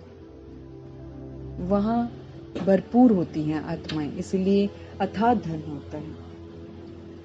अभी तुम बच्चों को मालूम पड़ा है कि बाबा आया हुआ है हमको अपने घर ले जाने के लिए। हमको याद रखना है कि भगवान जी हमको लेने आए हैं। हमको याद रखना है भगवान जी हमको लेने के लिए आए हुए हैं। तैयार होना है, फटाफट तैयार होना है। बच्चों को अपना घर भूल गया है, भक्ति मार के धक्के खाते रहते हैं। इसको कहा जाता है रात।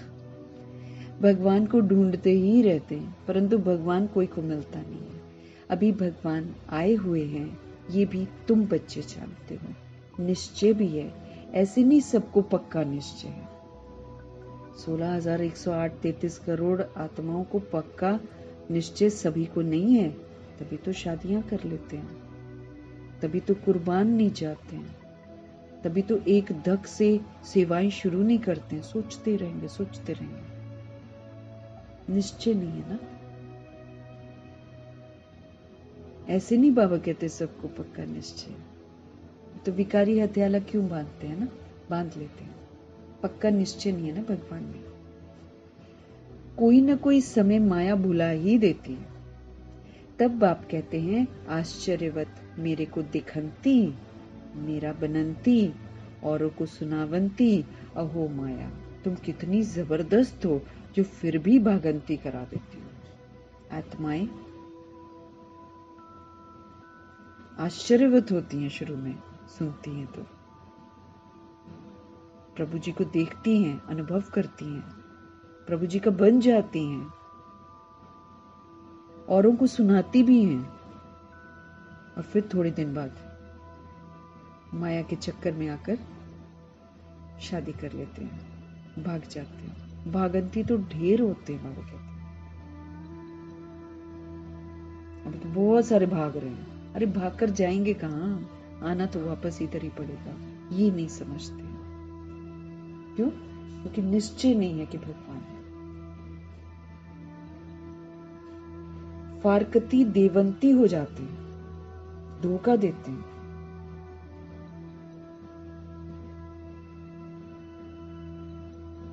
फिर क्या करते हैं, जो मना जागरूक होने वाले पॉइंट्स है ना, वो नहीं पढ़ेंगे, वो हटा देंगे बीच से। भिखारी हथियाला बांधने से पहले भी मुरलियां छोड़ते हैं।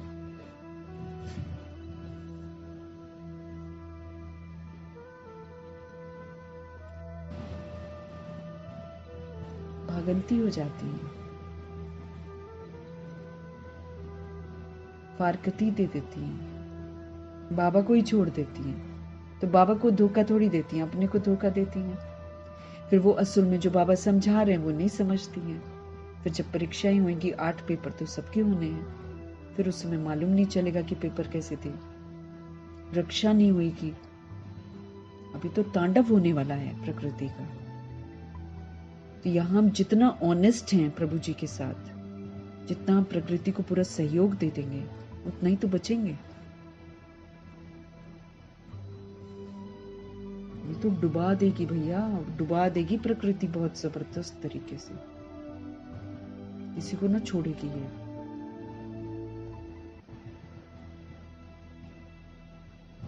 बाबा कहते जो फारकती दे देते हैं, जो भाग जाते हैं, और भागते ढेर हैं, और जितने भी भागते हैं ना, पढ़ाई से पहले भागते हैं, फारकती देवंती हो जाते हैं, धोखा देना। फिर वो कहां जाकर जन्म लेंगे? बहुत हल्का जन्म पाएंगे। इम्तिहान में नापास हो पड़ते हैं। ये इम्तिहान होते हैं हमारे।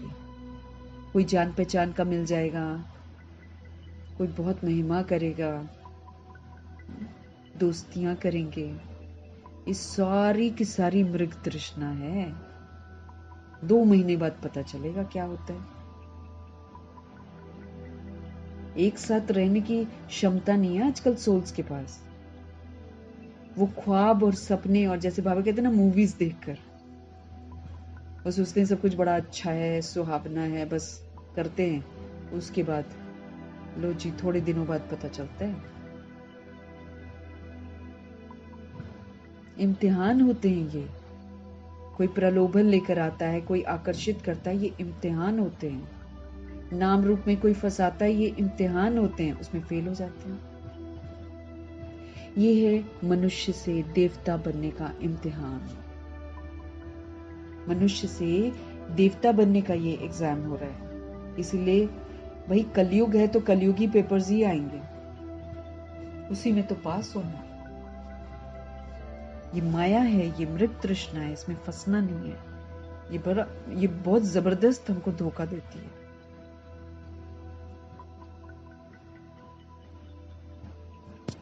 बाप ऐसे तो नहीं कहेंगे ना कि सब नारायण बनेंगे। नहीं, जो अच्छा पुरुषार्थ करेंगे मर्तबा अच्छा पाएंगे। बाप समझ जाते हैं कौन अच्छे पुरुषार्थी हैं, जो औरों को भी मनुष्य से देवता बनाने का पुरुषार्थ करते हैं, खुद भी फिर दूसरी सोल्स को भी। अर्थात बाप की पहचान देते हैं। क्योंकि भगवान को पहचाने बिना तो कोई कुछ कर थोड़ी सकता है। भगवान को पहचाने, भगवान से जुड़े, भगवान की बातें सुने, भगवान से प्यार करे, तब तो हम आगे बढ़ सकते हैं ना। आजकल ऑपोजिशन में कितने मनुष्य अपने को ही भगवान कहते रहते हैं। Shri Shri 108, Shri Shri so and so, शिवोहम है हम, शिवोहम। सारे लोग भी भगवान भगवान करते हैं, प्रभु प्रभु प्रभु। कई लोग कमाने के चक्कर में बोलते हैं प्रभु जी, सब सभी सोच को बोलेंगे मेरे प्रभु, ऐसे करेंगे। किसको बोल रहे हैं? देधारियों।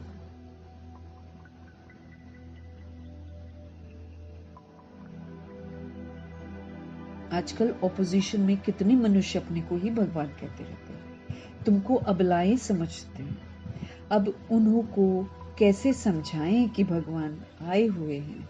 सीधा किसको कहेंगे भगवान आया है, तो ऐसे कभी मानेंगे ही नहीं। इसलिए समझाने की बड़ी युक्ति चाहिए। जैसे बाबा हमारी बुद्धि पर दस्तक देते हैं, मैं कौन की, युक्ति से बाबा हमको हर बात समझाते हैं। तो बाबा की बताई हुई युक्तियों के प्रमाण हमें दूसरी सोल्स को समझाना है।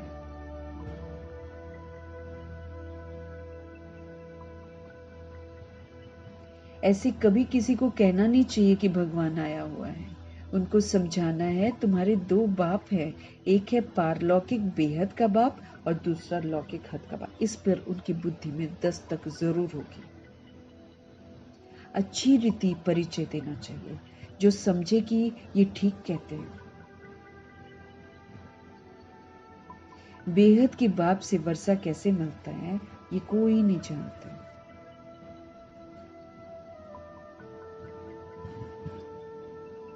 वर्षा मिलता ही है बाप से।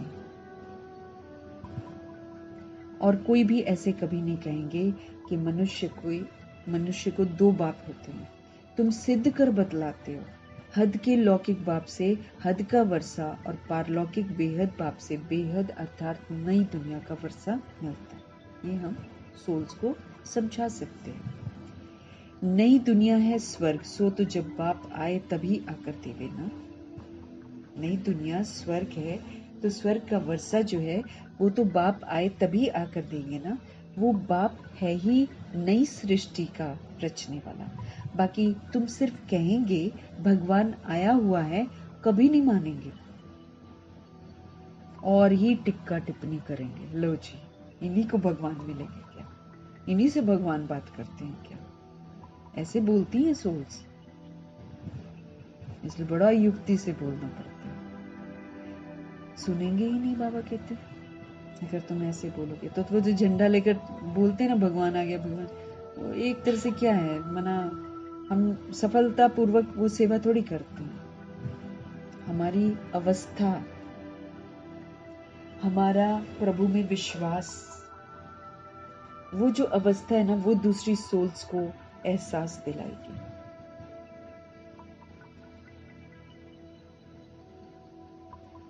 सतयुग में तो समझाना नहीं होता है। समझाना तो तब पड़ता है ना जब बाप आकर शिक्षा देते हैं।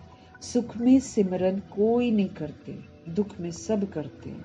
तो उस पारलौकिक बाप को ही कहा जाता है दुख हरता सुख करता। हमें दुख से लिबरेट कर गाइड बन फिर ले जाते हैं कहाँ? अपने स्वीट होम में। वो हमारा घर है, वहां हम सारी सोल्स बड़ी स्वीट होती हैं। उनको कहेंगे स्वीट साइलेंस होम, एकदम शांति, शांति का घर है वो। प्यारा सा स्वीट सा साइलेंस होम है वो। जितना शोर शराबा कर रही हैं सोल्स, सब जाकर एकदम शांति में बैठेंगे। वहां हम कैसे जाएंगे कोई नहीं जानता। न रचता न रचना के आदि मध्य अंत को जानते। तुम जानते हो हमको बाबा निर्वाण धाम ले जाने के लिए आया हुआ है। वाणी से परे धाम है हमारा घर। सब आत्माओं को ले जाएंगे, एक को भी छोड़ेंगे नहीं। आत्माएं भागेंगी, कौन रहेगा यहाँ पर? चारों तरफ पानी पानी होगा, कीड़े मकोड़े सांप सूप, कौन रहेगा? खाने पीने को नहीं मिला। हर सोल उस समय जागेगी और चाहेगी कि मैं उड़ जाऊं यहाँ से, लेकिन उड़ तब पाएगी जब वो प्योर बनेगी। इसलिए भुगतान करती है वो।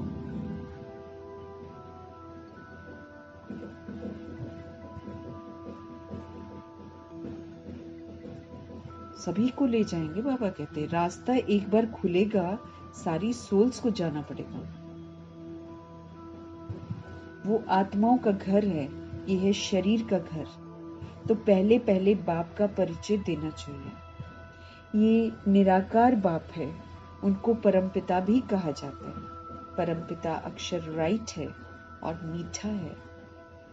सिर्फ भगवान ईश्वर कहने से वर्षे की खुशबू नहीं आती है। तुम परमपिता परमात्मा को याद करते हो तो वर्षा मिलता है। बाप है ना, ये भी बच्चों को समझाया है। सतयुग सुख धाम है। स्वर्ग को शांति धाम नहीं कहेंगे। शांति धाम तो वो है जहां पर सोल्स रहती हैं। बिल्कुल बाबा कहते पक्का कर लो इसको। बाप कहते बच्चे, तुमको ये वेद शास्त्र आदि पढ़ने से कुछ भी प्राप्ति नहीं होती है। शास्त्र पढ़ते ही हैं भगवान को पाने के लिए, और भगवान कहते हैं मैं किसको भी शास्त्र पढ़ने से नहीं मिलता। अब दूसरे धर्म की जो सोल्स हैं वो सारी पढ़ती तो रहेंगी एंड तक, तो भगवान थोड़ी मिलते हैं। मुझे यहाँ बुलाते ही हैं कि आकर इस पतित दुनिया को पावन बनाओ। ये बातें कोई भी समझते नहीं है, पत्थर बुद्धि है ना सब। स्कूल में बच्चे नहीं पढ़ते हैं तो कहते हैं ना कि तुम तो पत्थर बुद्धि हो। तो पत्थर बुद्धि भी किसके लिए कहा जाएगा? हम सोल्स के लिए कहा जाएगा। 16,108 33 करोड़ आत्माएं जिनको समझ मिलती है फिर भी समझ के अनुसार नहीं चलती।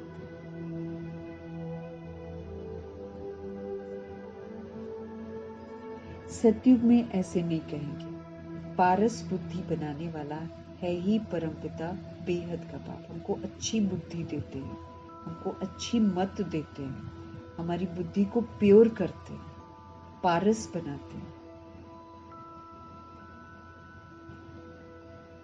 इस समय तुम्हारी बुद्धि है पारस क्योंकि तुम बाप के साथ हो। अभी हमको समझ मिल रही है ना, बाबा के साथ है तो हम प्योर हैं।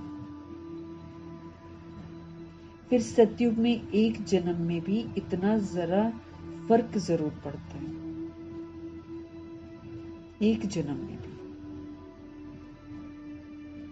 1250 वर्ष में 2 कला कम होती है। सेकंड बाय सेकंड 1250 वर्ष में कला कम होती जाती है। तुम्हारा जीवन इस समय एकदम परफेक्ट बनता है। अभी बाबा हमको परफेक्ट बनाते हैं। हम परफेक्ट तब बन सकते बशर्ते हम उनका कहना माने। तो प्रभु जी हमको परफेक्ट बनाते हैं। जबकि तुम बाप मिसल ज्ञान का सागर, सुख शांति का सागर बनते हो। हमको चेक करना है। ज्ञान को यूज करके हम सागर बन सकते हैं। ज्ञान को प्रयोग में लाकर, ज्ञान रत्नों से खेल कर उसको प्रयोग में लाकर हम मास्टर ज्ञान के सागर बनते हैं। और सदा सुखी सदा शांत रहते हैं तो सुख शांति के सागर बनते हैं। सब वर्षा ले लेते हो बाबा के। जो बाबा के पास है ना, ब्रह्मा जी तो सारा वर्षा लेते हैं। बाप आते ही हैं वर्षा देने के लिए। पहले पहले तुम शांति धाम में जाते हो, फिर तुम सुख धाम में जाते हो। शांति धाम में तो है ही शांति, फिर सुख धाम में जाते हो, वहां अशांति की जरा भी बात नहीं है। फिर नीचे उतरना होता है। मिनट बाय मिनट तुम्हारी उतराई होती है। एक एक मिनट हम नीचे उतरते हैं। नई दुनिया से पुरानी दुनिया होती जाती है। तब बाबा ने कहा था हिसाब निकालो, 5000 वर्ष में इतने मास इतने घंटे तो मनुष्य वंडर खाएंगे। ये हिसाब तो पूरा बताया है। एक्यूरेट हिसाब लिखना चाहिए। इसमें जरा भी बाबा कहते फर्क नहीं पड़ सकता है। मिनट बाय मिनट टिक टिक होती रहती है। सारा रील जो है रिपीट होता है और सारी रील बनी हुई है, रिकॉर्डेड है सारा हमारे अंदर। तो बाबा कहते सारा रील जो है ड्रामा की वो रिपीट होती है, फिरता फिरता फिर रोल होता जाता है और वही फिर रिपीट होता जाता है। देखो फिरता है और फिर फिरते फिरते फिर रोल भी होता जाता है। फिर जी रोल तैयार है, फिर से वही होगा, फिर वही रिपीट होगा। ये ह्यूज रोल है, बड़ा वंडरफुल है, 5000 वर्ष के बाद जाकर रिपीट होता है। इनका माप आदि हम नहीं कर सकते। सारी दुनिया का जो पाठ चलता है, टिक टिक होती रहती है, एक सेकंड ना मिले दूसरे से। ये चक्र फिरता ही रहता है। वो दुनिया में तो हद का ड्रामा बनाते हैं ना, मूवीज वगैरह, नाटक वगैरह, वो हद का है, ये बेहद का है, क्योंकि 5000 वर्ष का कोई भी नाटक नहीं है। आगे तो तुम कुछ भी नहीं जानते थे, बिल्कुल नहीं जानते थे हम लोग कुछ भी, कि ये अविनाशी ड्रामा है, बनी बनाई बन रही है, हमने बना रखी है, हमने रीलें अपनी बना रखी हैं, वही रील खुलती जाती है और वही हम करते जाते हैं। जो होना है वही होता है, नई बात नहीं है। अनेक बार second by second drama repeat होता है। अभी एक बार का पार्ट नहीं हम बजा रहे हैं, हम पहले भी बजा चुके हैं, न जाने कब से बजाते हैं। और कोई ये बातें समझा ही नहीं सकता सिवाय शिव पिता परमात्मा के। पहले पहले तो बाप का परिचय देना है कि भाई शिव बाबा कौन है ना। बेहद का बाप बेहद का वर्षा देता है, हद का बाप हद का वर्षा देता है। उनका एक ही नाम है शिव। हमारे परम पिता परमात्मा का एक ही नाम है शिव। बाप कहते हैं मैं आता ही तब हूं जब अति धर्म ग्लानि हो जाती है। पवित्रता को बिल्कुल पूरी ग्लानि कर देते हैं, भगवान को भी कामी क्रोधी दिखा देते हैं, उल्टी उल्टी कहानियां बना रखी हैं, शिवलिंग को लेकर भी उल्टी कहानियां। तो फिर तभी तांडव होता था, फिर वो लोग बोलते हैं अल्लाह खैर करो, अल्लाह खैर करो, हम तो गुनहगार हैं, आप तो दयावान। तो बाबा क्या करेगा, बाबा की दया यही है कि हमको समझ देते हैं, समझ से तुम सुधर जाओ, सुधर कर अपनी गुनाहों का जो माफी चाहिए वो ले लो। बाकी बचाने कभी नहीं आते हैं भगवान। देखो हम लोग सारे अपने लिए खुद ही कमाते हैं, दुआएं कमाई होती हैं तो हम बच जाते हैं, दुआएं नहीं कमाई होती हैं चारों तरफ लोग खड़े रहेंगे, आपको कोई बचाएगा नहीं, कोई कहीं से मदद भी नहीं आएगी। माना आपने दुआओं का खाता जमा नहीं किया है, आपने खोटे कर्म कर दिए हैं, ऐसा होगा हम लोग के साथ एंड में। हम श्रीमत पर चले होंगे तो रक्षा है। वो भी स्टैंप अभी लगवा लेंगे भगवान जी से, वो है, नहीं तो एकदम 8 पेपर हैं भैया, जबरदस्त पेपर हैं।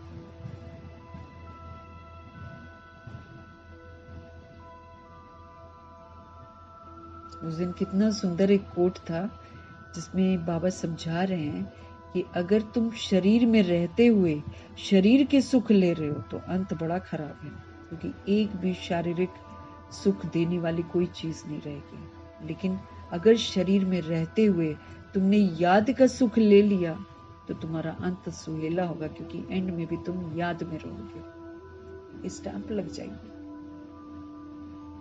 याद में रहेंगे तो भूख नहीं लगेगी, प्यास नहीं लगेगी, याद में रहेंगे तो डर नहीं लगेगा, याद में रहेंगे तो सेवा पर रहेंगे, दूसरों को भी स्मृति स्वरूप रहकर उनको स्मृति दिलाएंगे, घर वापस चलना है।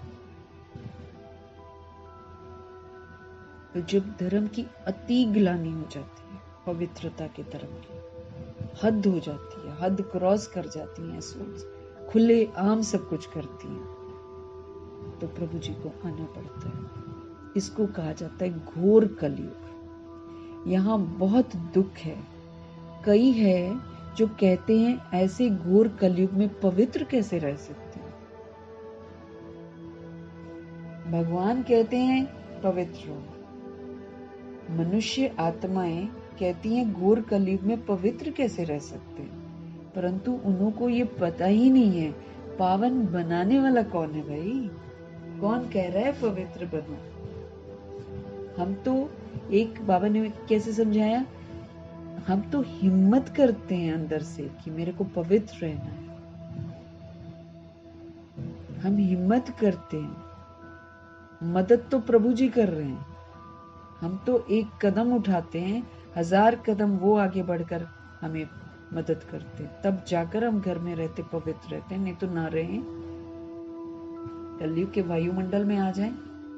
तो ऐसे घोर कलयुग में पवित्र कैसे रह सकते हैं? कई आत्माएं ऐसा बोलती हैं, परंतु उनको ये पता ही नहीं है कि भाई पावन बनाने वाला अगर कह रहा है ना कि पावन बनो, तो वो मददगार बनकर खड़ा भी है। मेरी चाहना होनी चाहिए बस। बाप ही संगम पर आकर पवित्र दुनिया स्थापन करती है। ये परमात्म शक्ति है जो पवित्र दुनिया स्थापन कर रही है। वहां स्त्री पुरुष दोनों पवित्र रहते हैं सतयुग में। तो जब जिंदगी इस तरीके से चल सकती है, तो ये जो पुट्ठे काम करते हैं, ये क्यों करते हैं भाई? जब जिंदगी शुरू हुई थी लक्ष्मी नारायण से, जब ड्रामा शुरू हुआ था, वो पवित्र रहते थे और अपनी पवित्रता की पावर से, योग की पावर से वो दूसरी सोल को नीचे बुलाते हैं। तो जब इस विधि से आत्माएं आ सकती हैं, तो फिर गलत विधि से सोल्स को क्यों पैदा करना है? तो स्त्री पुरुष सतयुग में पवित्र रहते हैं, यहाँ दोनों ही अपवित्र हैं। ये है ही अपवित्र दुनिया। तो हमको पवित्रता का सहयोग देना है, पवित्र रहकर। लेकिन भगवान जी की जो सुंदर सी पवित्रता है, वो मन वचन कर्म की भी पवित्रता है। हमारे थॉट में भी विकार नहीं होना चाहिए, थॉट में दैहिक दृष्टि नहीं होनी चाहिए। दैहिक दृष्टि विकारी है। न देह को देखना है तो न देह को दिखाना है दूसरों को।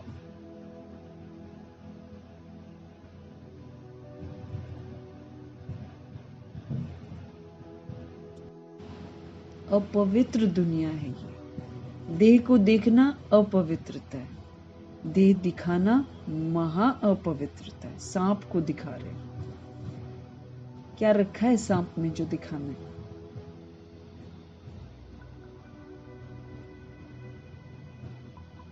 है ही अपवित्र दुनिया। वो है पवित्र दुनिया, स्वर्ग, हेवन। ये है दोजक, ये है नर्क, ये है हेल।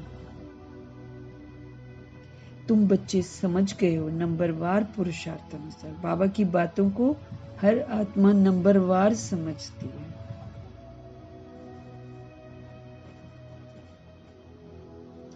समझाने में भी मेहनत है। प्रभु जी हम पर कितनी मेहनत कर रहे हैं, रोज पढ़ा रहे हैं। गरीब झट समझ जाते हैं। गरीब डज नॉट मीन वो गरीब जो मांगते रहते हैं, है ना?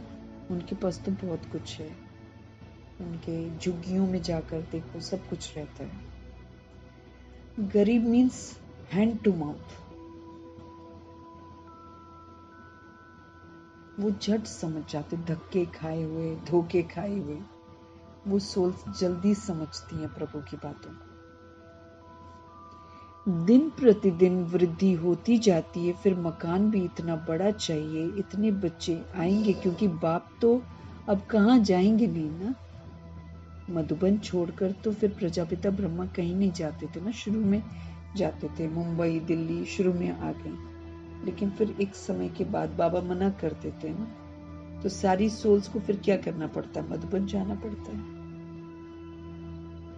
मकान फिर बनाने पड़ते। नहीं तो कई लोग बोलते हैं, ये वैसे तो बोलते हैं विनाश हो जाएगा, विनाश हो जाएगा, वैसे तो ये बिल्डिंगें बनाई जा रही है। वो बिल्डिंग किसके लिए है? क्योंकि बहुत सारी सोल्स आएंगी 3-4 दिन की तपस्या करने के लिए, तो रहने के लिए जगह चाहिए ना।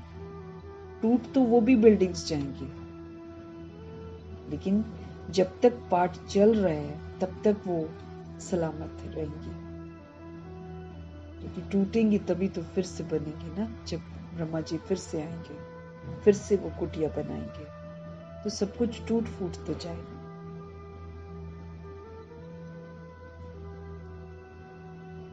क्योंकि बाप तो अब कहाँ जाएंगे नहीं, आगे तो बिगर कोई के कहे भी बाबा आप पे ही चले जाते थे। शुरू शुरू में आप पे ही चले जाते थे ब्रह्मा जी, क्योंकि उनको ये था भैया जगाना है सब।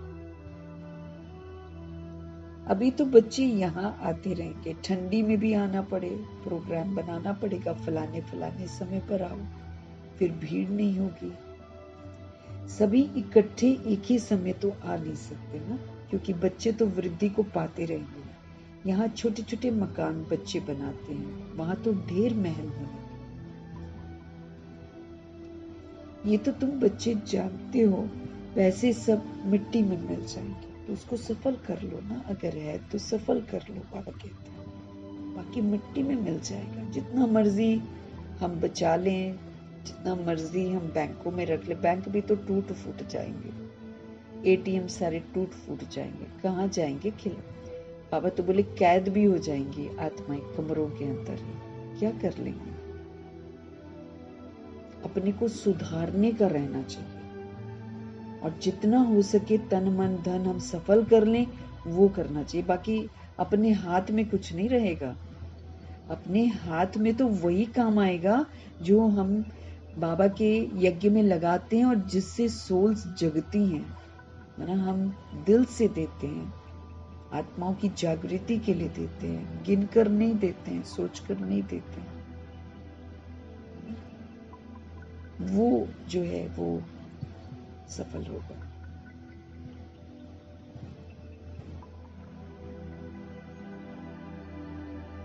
पैसे सारे मिट्टी में मिल जाएंगे। बहुत ऐसे करते हैं जो खड्डे खोद कर भी अंदर रख देते हैं, जिनके पास बहुत धन दौलत होती है, डरते हैं ना वो, अरे खड्डे में ही रह जाएंगे वो तो। खड्डे भी खोद कर दीवारों में भी पैसे रखते हैं। क्या करेंगे समझ में नहीं आता। खड्डे खोद कर भी अंदर रख देते हैं, फिर या तो उसको फिर बाबा क्या कहते हैं, किसी की दबी रहेगी धूल में, किसी की राजा खाए, किसी की चोर लूट ले जाए।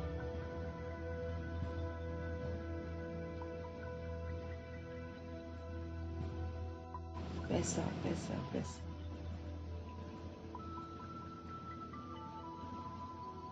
खड्डे भी खोद कर अंदर रखते हैं पैसे, फिर या तो बाबा कहते चोर ले जाते हैं या फिर खड्डों में ही अंदर रह जाते हैं। क्या करेंगे इतना। फिर खेती खोदने समय धन निकल आता, कईयों को मिलता है ना धन, किसी ने दबा रखा होगा। अब तो बाबा कहते विनाश हो जाएगा, सब दब ही जाएगा, इसलिए जरूर सफल कर लेना है, जिसके पास है सफल करो और दिल से करो। खोल दो कोई पाठशाला, अगर पैसे हैं तो खोल दो, किसी का कल्याण हो जाएगा। सुंदर सुंदर बाबा जैसे बोलते हैं ना, सुंदर सुंदर बाहर बोर्ड लगा दो, सुंदर सुंदर बातें लिखो, अरे आते जाते पढ़ भी लेगा तो उसका कल्याण हो जाएगा, याद आएगा अरे वहां लिखा हुआ था। और तुरंत करना चाहिए, समय ही नहीं है। बाबा का सुंदर सा कमरा बनाओ, जिसके पास है भैया। हम लोग तो किराए पर रहते हैं, हमको तो आज कोई रखेगा कल को बोल देगा निकलो यहां से।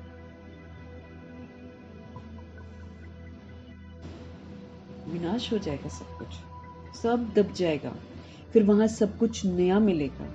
बहुत ऐसे राजाओं के किले हैं जहां बहुत सामान दबा हुआ है, उन लोगों ने दबाया होगा अपने अपने समय में। बड़े बड़े हीरे भी निकल आते हैं, तो हजारों लाखों की आमदनी हो जाती है कईयों को। ऐसे नहीं कि तुम स्वर्ग में खोद कर ऐसे कोई हीरे आदि निकालेंगे, नहीं, वहां तो हर चीज की खानियां आदि सब नई होंगी और भरपूर होंगी। देखो प्रकृति कैसे प्रोवाइड करेगी सब कुछ। ये सृष्टि रूपी ड्रामा, जब हम पवित्र हैं तो सब कुछ पवित्र ही देता है। अभी हम बैड बन गए हैं, इसलिए पानी भी बैड, इसलिए खाना भी बैड, सब कुछ बैड है, दूषित है, उसमें ताकत नहीं है, उसमें सार नहीं है।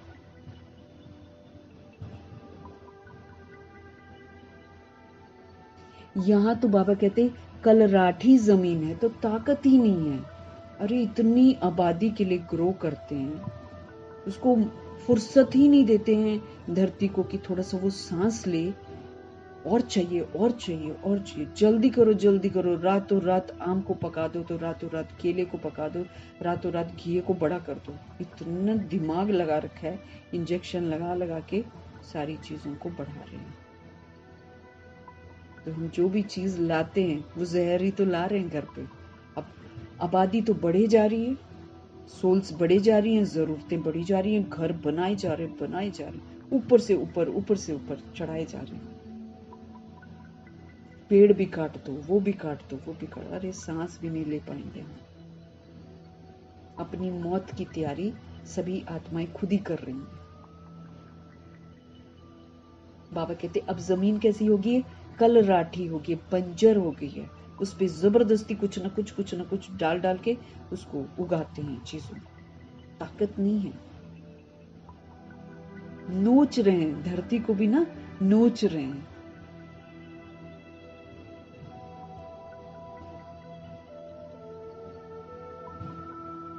बीज जो बोते हैं उनमें दम नहीं रहा है, ताकत नहीं, बीज में भी ताकत नहीं है।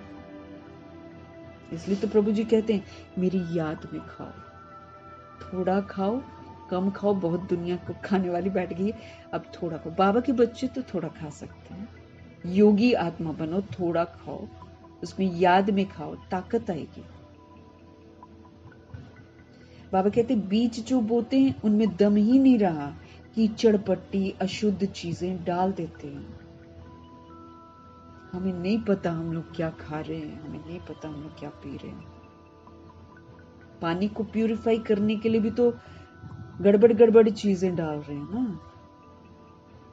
उसकी अगर मना उसका पढ़ो ना कि जो चीजें डालकर वो प्योर कर रहे हैं ना, पढ़ो तो कितना नुकसान कारक है वो चीजें। हम जितना पी रहे हैं वो अंदर जम रहा है और एक दिन वो हमको बड़ा तंग करेगा। इसीलिए पानी को भी मीठे परमात्मा की याद में प्रकृति का धन्यवाद करते हुए, प्रकृति थोड़ी बैड दे रही है, ये सोल से उसको बैड कर दिया, अब उसको प्योर करना। अब रोज कीचड़ पट्टी और गंद डाले जा रहे हैं, सारा कहाँ जा रहा है, जमीन के नीचे जा रहा है। इसलिए बाबा बोलते शादियां मत करो, इसलिए बाबा बोलते बच्चे मत पैदा करो। बच्चे भी क्या करते, गंदी तो फैलाते हैं।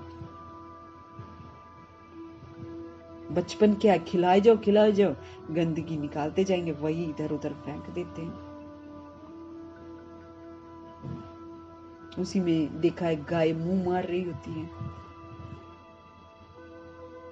दुर्दशा ही दुर्दशा कर रखी है। बाबा कहते क्या करते हैं, जमीन में कीचड़ पट्टी अशुद्ध चीजें डाल देते हैं। वहां तो अशुद्ध चीज का कोई नाम नहीं होता, फिर अशुद्ध चीजें डालते तो अशुद्ध चीज ही तो बनेगी। अब इतना बड़ा बड़ा घिया, इतना बड़ा बड़ा मना, यू कैन नॉट इवन ईट सात्विक सब्जियां ऑल्सो, उसमें भी इंजेक्शन लगे हुए। मना कभी कभी साइज जाकर देखो, दिमाग अस्त व्यस्त हो जाता है कि भाई इतना बड़ा साइज कैसे घिए का, और इतना मोटा, करेले इतने मोटे, सब इंजेक्टेड। यू ईट मैंगोज, अंदर से गले हुए, इंजेक्टेड है, केमिकल से पका देते हैं, रातों रात कमरे में रख कर सुबह तक पक जाता है सारा कुछ, क्योंकि पब्लिक को चाहिए। ऐसे ही दूध तैयार हो रहा है इतनी तो गाय नहीं है जितनी पब्लिक है पीने वाली। ऐसे ही पाउडर डाल के, अटरम शटरम डाल के पनीर बन रहे हैं, पब्लिक को चाहिए, बनाने वाले बना रहे हैं, पैसा कमा रहे हैं।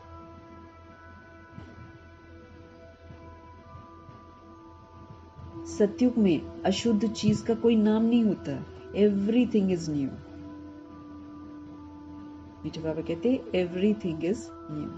स्वर्ग का साक्षात्कार भी बच्चियां करके आती हैं, वहां की ब्यूटी ही नेचुरल है। No powder cream and no parlours and nothing ना, पवित्रता की खूबसूरती, नेचुरल। क्या मना गजब की बात है कि सोल प्योर है तो उसको तत्व भी बिल्कुल प्योर, एकदम सुंदर शरीर देते हैं। तत्वों से तैयार होता है ना वहां शरीर, यहाँ तो गंदगी से तैयार करते हैं।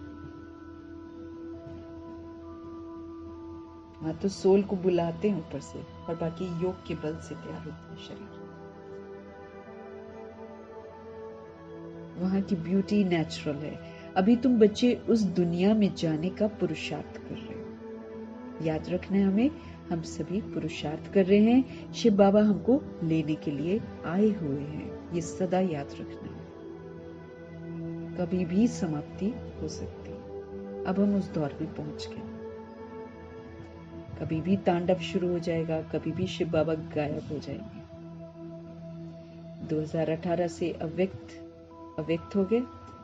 अब जो मुरलियां मिल रही हैं ये कब तक चलती हैं खुदा जाने, लेकिन हमारे पास वक्त कम है, ये हमको बुद्धि में जरूर रखना है। 88 वर्ष समाप्त हो गए हैं, संगम युग 100 वर्ष हो गए। इसी में सृष्टि परिवर्तन होना है, इसी में कृष्ण जी ने आना है, इसी में सब कुछ होना है। तो हम सोच सकते हैं कि हमारे पास कितना वक्त होगा।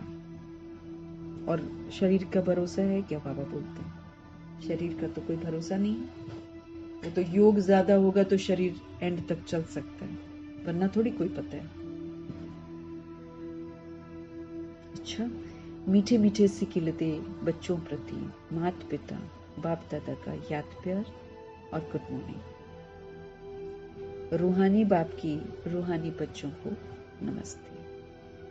हम रूहानी बच्चों की भी सुप्रीम रूह, स्वीट रूह को प्यार भरी दिल से, जान से, सिक से, प्रेम से, स्नेह से, मोहब्बत से, अदब से, पूरे रिगार्ड से नमस्ते।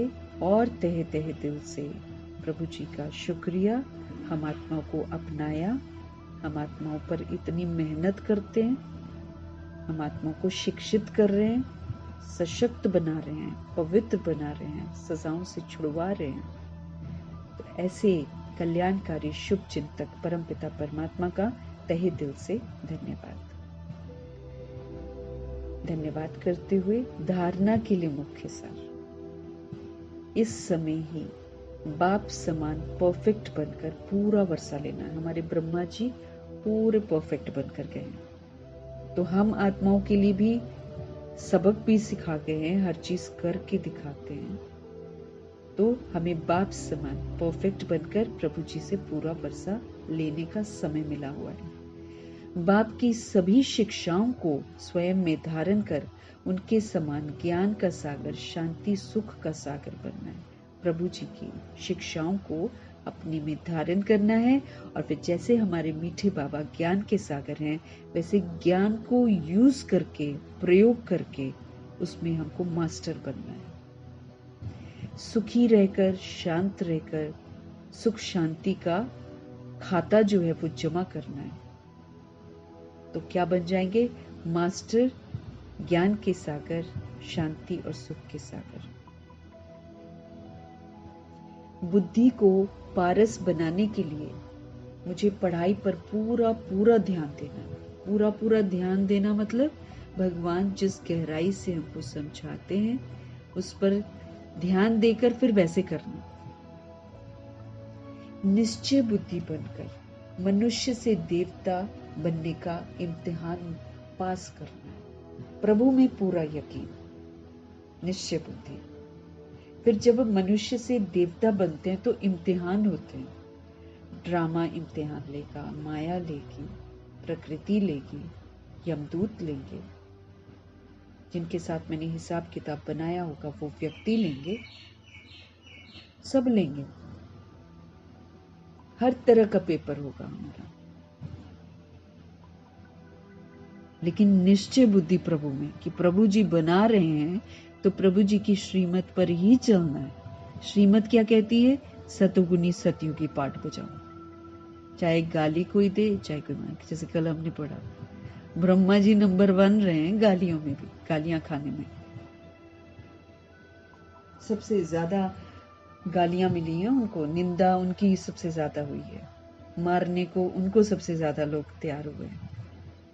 लेकिन वो कैसे रहे? सदा हर्षित, प्रभाव मुक्त, सदा दुआएं सबको दी, बाबा की तरह विश्व कल्याणकारी शुभ भावना शुभ कामनाधारी बनकर रहे। प्रभु में निश्चय बुद्धि कि जो प्रभु कह रहे हैं वो मुझे करना है। तो निश्चय बुद्धि बन मनुष्य से देवता बनने का इम्तिहान पास करना है। पेपर तो होंगे भाई, ये हमको तैयार रहना, लेकिन वो पेपर हैं वो मुझे परफेक्ट बना रहे हैं, ये मुझे निश्चय रखना है। बाबा आए हुए हैं, निश्चय रखना है। पढ़ा रहे हैं, निश्चय रखना है। विधियां उनकी बताई हुई हैं, निश्चय रखना है। इन्हीं पर चलकर हम पास होंगे, निश्चय रखना है। निश्चय बुद्धि बनकर मनुष्य से देवता बनते समय जितने भी पेपर्स होंगे उन सभी को पास करना है। सतगुरु जी का वरदान। निश्चित विजय के नशे में रहकर बाप की पदम गुना मदद प्राप्त करने वाले मायाजीत भव। निश्चित विजय, कल पहले भी हम विजयी बने थे, अब भी हम बन रहे हैं और हम बनते रहेंगे। निश्चय, एकदम निश्चित विजय कि रूहानी नशे में रहकर बाप की पदम गुना मदद प्राप्त करने। जब हम निश्चय बुद्धि होते, भगवान पर पूरा यकीन करते हैं, फिर भगवान को मदद करनी पड़ती है, फिर भगवान जी पदम गुना मदद करते हैं। और जब भगवान जी की पदम गुना मदद मिलती है, हम माया को जीत लेते हैं। माया को जीतना आसान थोड़ी है। यूं तो बाबा कहते हैं आसान है, लेकिन माया क्या है? हमारी कमी कमजोरियां 63 जन्म यूज किया हुआ है।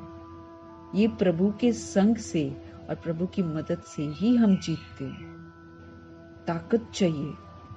अब गुस्सा करने का मेरा संस्कार हो, ताकत चाहिए शांत रहने की, ताकत चाहिए सहनशील रहने की।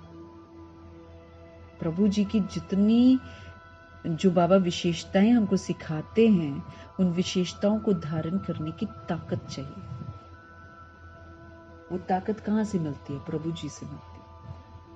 हम अकेले नहीं करते हैं, हम तो हिम्मत का एक कदम उठाते हैं। बैकबोन बनकर न जाने कितनी मदद करते हैं प्रभु जी हमारी। बाप की पदम गुना मदद के पात्र बच्चे माया की वार को चैलेंज करते हैं कि आपका काम है आना, हमारा काम है विजय प्राप्त करना। कौन? जो बाप की पदम गुना मदद के पात्र बन जाते हैं, जो निश्चय बुद्धि होती है, वो पात्र बन जाते हैं।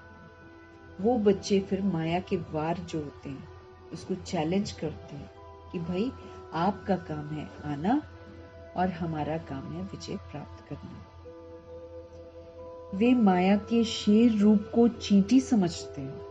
जो माया को चैलेंज करते हैं वो माया के शेर रूप को चींटी समझते हैं, क्योंकि जानते हैं कि ये जो माया का राज्य है ना, ये अब समाप्त होना है। ये गई की गई। बुराइयों का राज्य समाप्त होना है, अत्याचार का राज्य समाप्त होना है, कमी कमजोरियों का राज्य समाप्त होना है। हम तो अनेक बार के विजयी आत्माएं हैं, तो हम अनेक बार की विजयी आत्माओं की विजय तो 100% निश्चित है। जैसे दादियों को बहुत ज्यादा 100% निश्चित था, अरे विजय तो हुई पड़ी है। ये निश्चित का जो नशा है, ये बाप की पदम गुना मदद का अधिकार प्राप्त करा देता है। इस नशे से सहज माया जीत बन जाती है। भगवान जी में निश्चय बुद्धि और निश्चित कि हम विजयी। जब कौन बताता है कि तुम विजयी रहो? शिव बाबा बताते हैं ना, तुम कल्प कल्प की विजयी आत्मा हो। अब बाबा जो बताते हैं, जब हम उसमें अडिग हो जाते हैं और दृढ़ निश्चय रखते हैं कि बाबा ने कहा है ऐसा है तो ऐसा ही है, तो जब हम ऐसे कहते हैं ना, तब तो बाबा फिर खुश होते हैं कि मेरा बच्चा मेरा कहना मान रहा है। अटूट विश्वास है, फिर प्रभु जी बड़ी मदद करते हैं। तो जिन्हें विजय पर 100% निश्चय है, तो निश्चित का जो नशा है वो फिर बाप की पदम गुना मदद का अधिकार प्राप्त करा देता है। इस नशे से सहज ही माया जीत फिर बन जाते हैं। भगवान की मदद से हम सब बनते हैं, हमको सदा याद रखना है। लेकिन निश्चित विजय का नशा होना चाहिए, फिर वो श्रीमत पर चलते जाते हैं। तो निश्चित विजय के नशे में रहकर बाप की पदम गुना मदद प्राप्त करने वाले मायाजीत भव में आत्मा मायाजीत आत्मा हूं। आज का स्वमान है, रोज स्वमान होता है वरदान में, तो आज का स्वमान है मैं मायाजीत आत्मा हूं। बाप की पदम गुना मदद के पात्र बच्चे माया के वार को चैलेंज करते हैं। आपका काम है आना, कमी कमजोरियां आप आओ, हमारा काम है कि हम उसको यूज नहीं करेंगे, विजय प्राप्त कर लेंगे। भगवान क्या कहते हैं?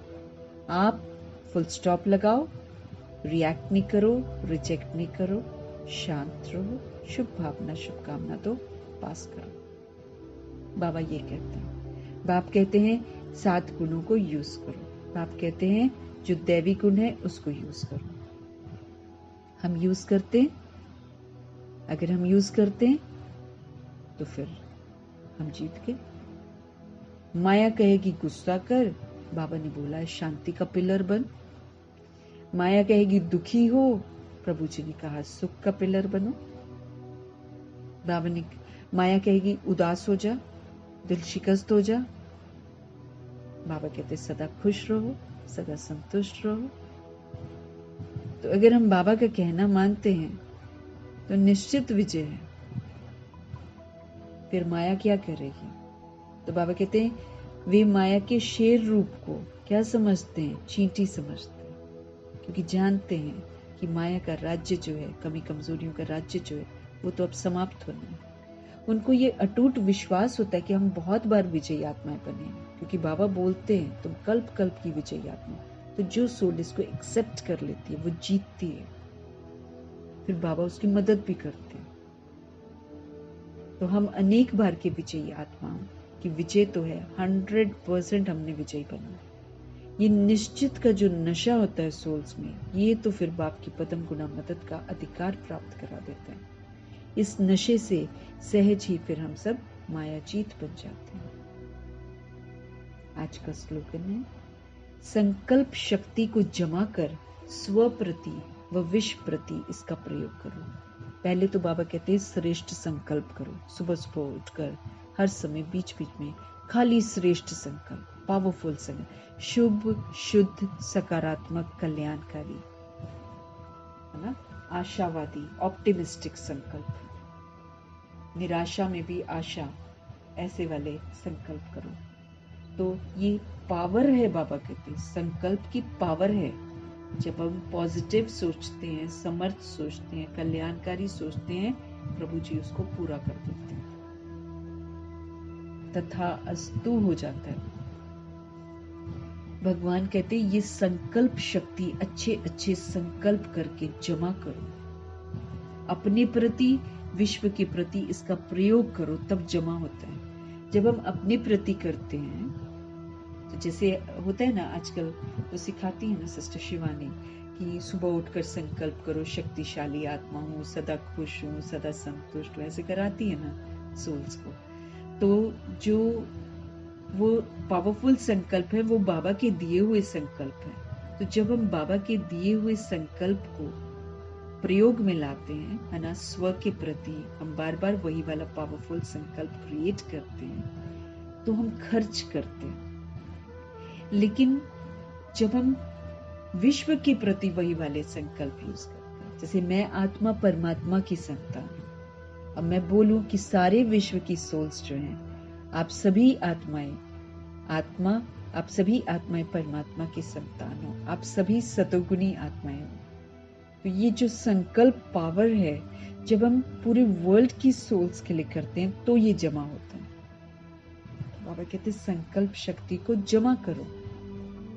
जब ये जमा करेंगे तो फिर एंड में जब विनाश के सीन्स होंगे, उस समय फिर हम पावरफुल संकल्प से सोल्स को पावरफुल बनाएंगे।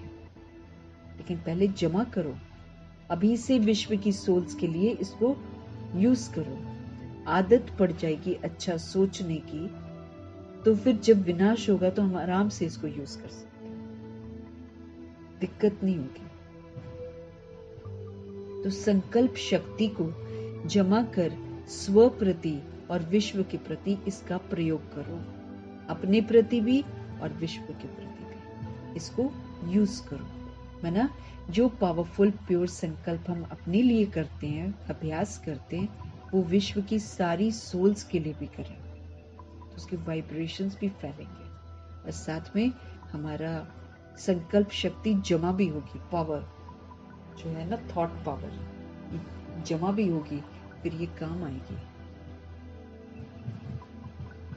तो इसको बाबा कहते हैं शक्ति है ये संकल्प। इसको यूं ही मत मिट्टी में, हम लोग कभी कभी व्यर्थ सोचते हैं ना, तो हम वेस्ट करते हैं संकल्प को। कभी हम नेगेटिव सोचते हैं, हम वेस्ट करते हैं।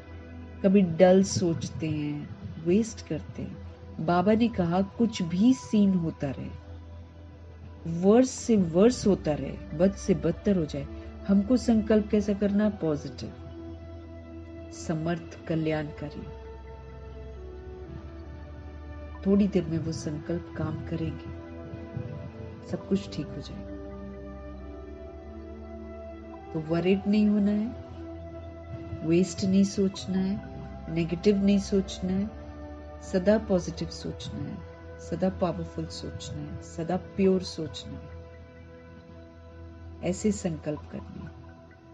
अपने लिए भी प्रयोग करना है, लेकिन जब हम अपने लिए करते हैं तो हम खर्च करते हैं। जब हम दूसरी सोल्स के लिए यूज करते हैं, जब हम वर्ल्ड की सारी सोल्स के लिए यूज करते हैं, तो फिर ये जो है जमा होता है। तो संकल्प शक्ति को जमा करके स्व के प्रति व विश्व के प्रति इसका प्रयोग करो।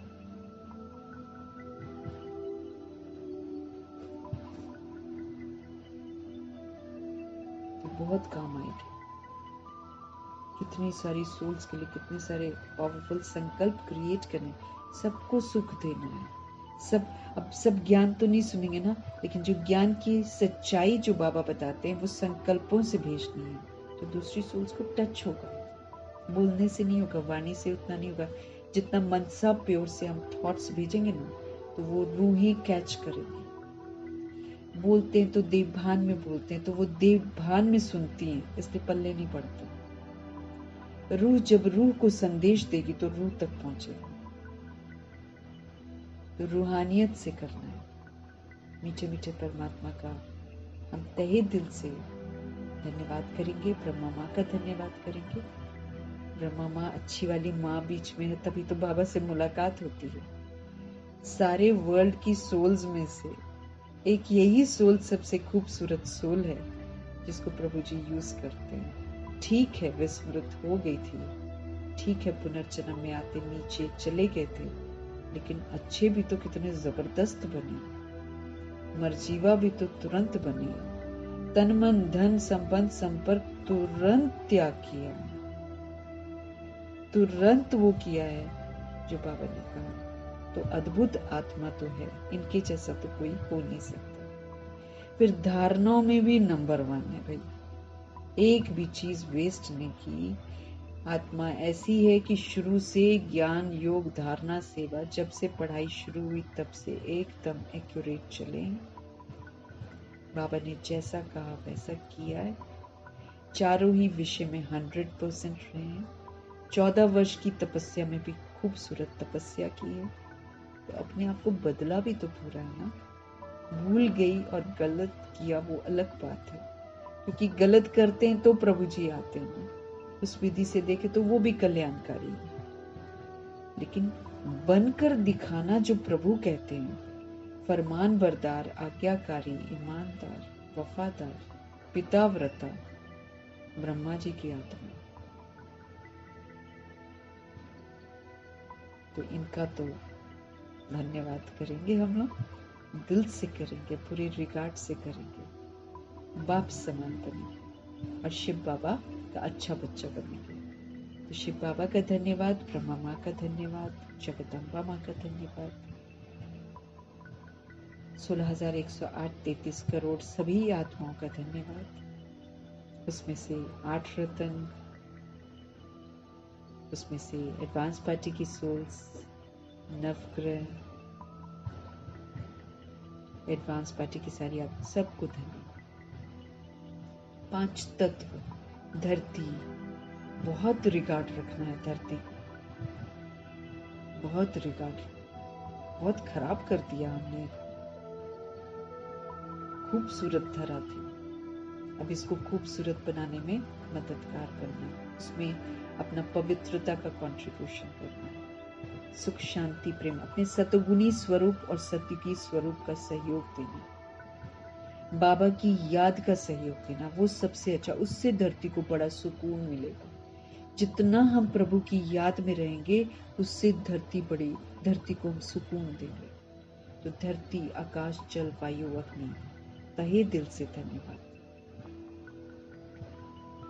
ड्रामा का धन्यवाद, प्रकृति का धन्यवाद,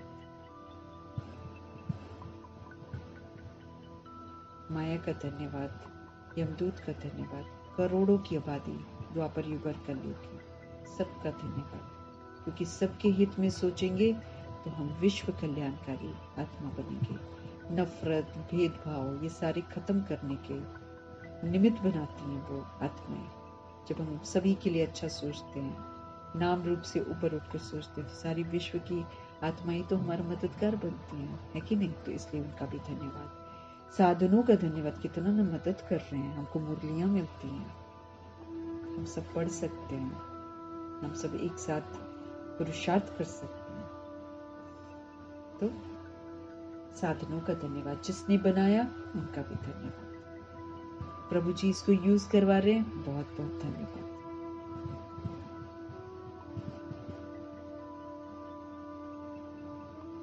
अविनाशी खजानों का धन्यवाद। जो साथ में रहती हैं सोल्स, वो भी हमारे बहुत मददगार है, क्योंकि उन्हीं के साथ हम जब प्रभु की शिक्षाओं को यूज करते तब तो साबित होता है कि हाँ वाकई हम परमात्मा के रास्ते पर चलते हैं। हर आत्मा अपना पार्ट बजा रही है, उसको अपने अनुसार नहीं चेंज कर सकते और नहीं करना है। मुझे सतोगुनी सत्यों की पार्ट बजाना है, बस ये ध्यान रखना। इसलिए साथ में रहने वाली सोल्स धन्यवाद। जो सहयोग देती हैं आत्माएं, अब ये किसान वगैरह जो लोग जितने भी हैं ना, वो लोग तो मददगार बनते हैं ना। पानी जो प्यूरिफाई करके दे रहे, नहीं तो नाला नाला है चारों तरफ, प्यूरिफाई करके दे रहे हैं वो लोग पानी। जब तक मिल रहा है तब तक पी लें, हाँ एक दिन आएगा पी भी नहीं सकेंगे। इसलिए योगी बन ले तो बेस्ट है, योगी आत्मा सामना कर पाएगी सारी चीजों का। इसलिए योग की तरफ ध्यान देना, प्रभु से कनेक्ट रहकर, पावर हाउस से कनेक्ट रहकर पूरा चार्ज होना है। हर वक्त बाबा ही याद आए हमको, ये ध्यान रखना है।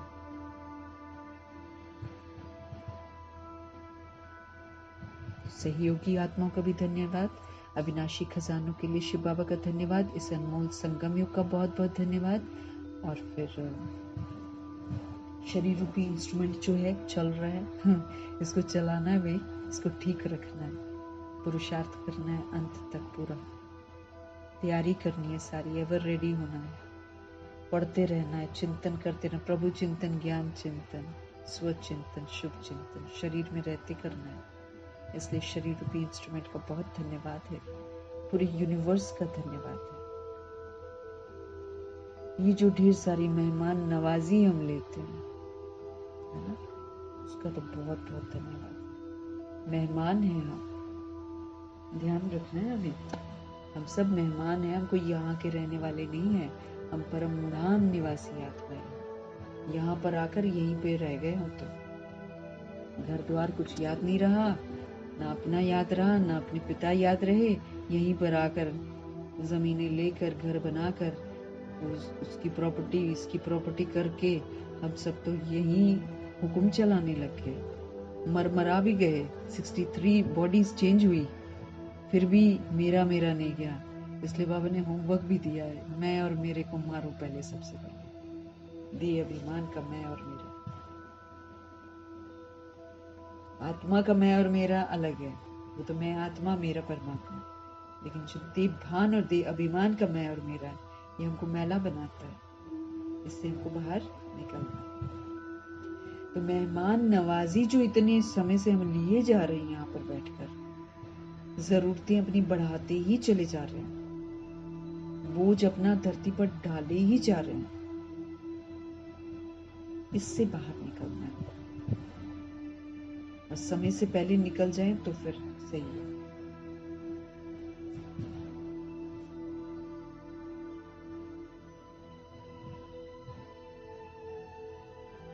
हमको सब कुछ छोड़ना है बुद्धि से।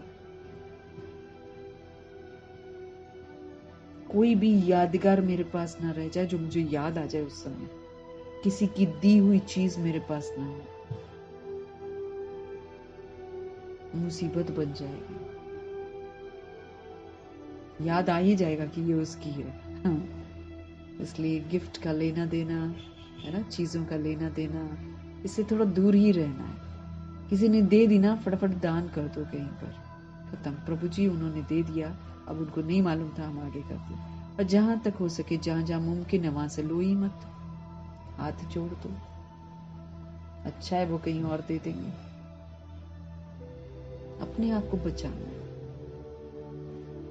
गृहस्थ में रहते हुए भी मधुबन निवासी बनना है। डरना थोड़ी, झूठ तो डरना ही नहीं है ना, बोल देना है सत्य, क्या फर्क पड़ता है। बात नहीं करेंगे ना, मुंह फुला लेंगे, रिश्ता तोड़ देंगे। एक दिन याद करेंगे, ये तो सही बोलते थे। अभी थोड़ा सा समय रह गया, दुनिया के लिए थोड़ी हम जिएंगे, है ना। शुभ भावना, शुभकामना रखेंगे, चेंज करेंगे तो वो लोग भी चेंज हो जाएंगे। इन्हीं दुआओं के साथ आप सभी का धन्यवाद करते हुए, ओम शांति।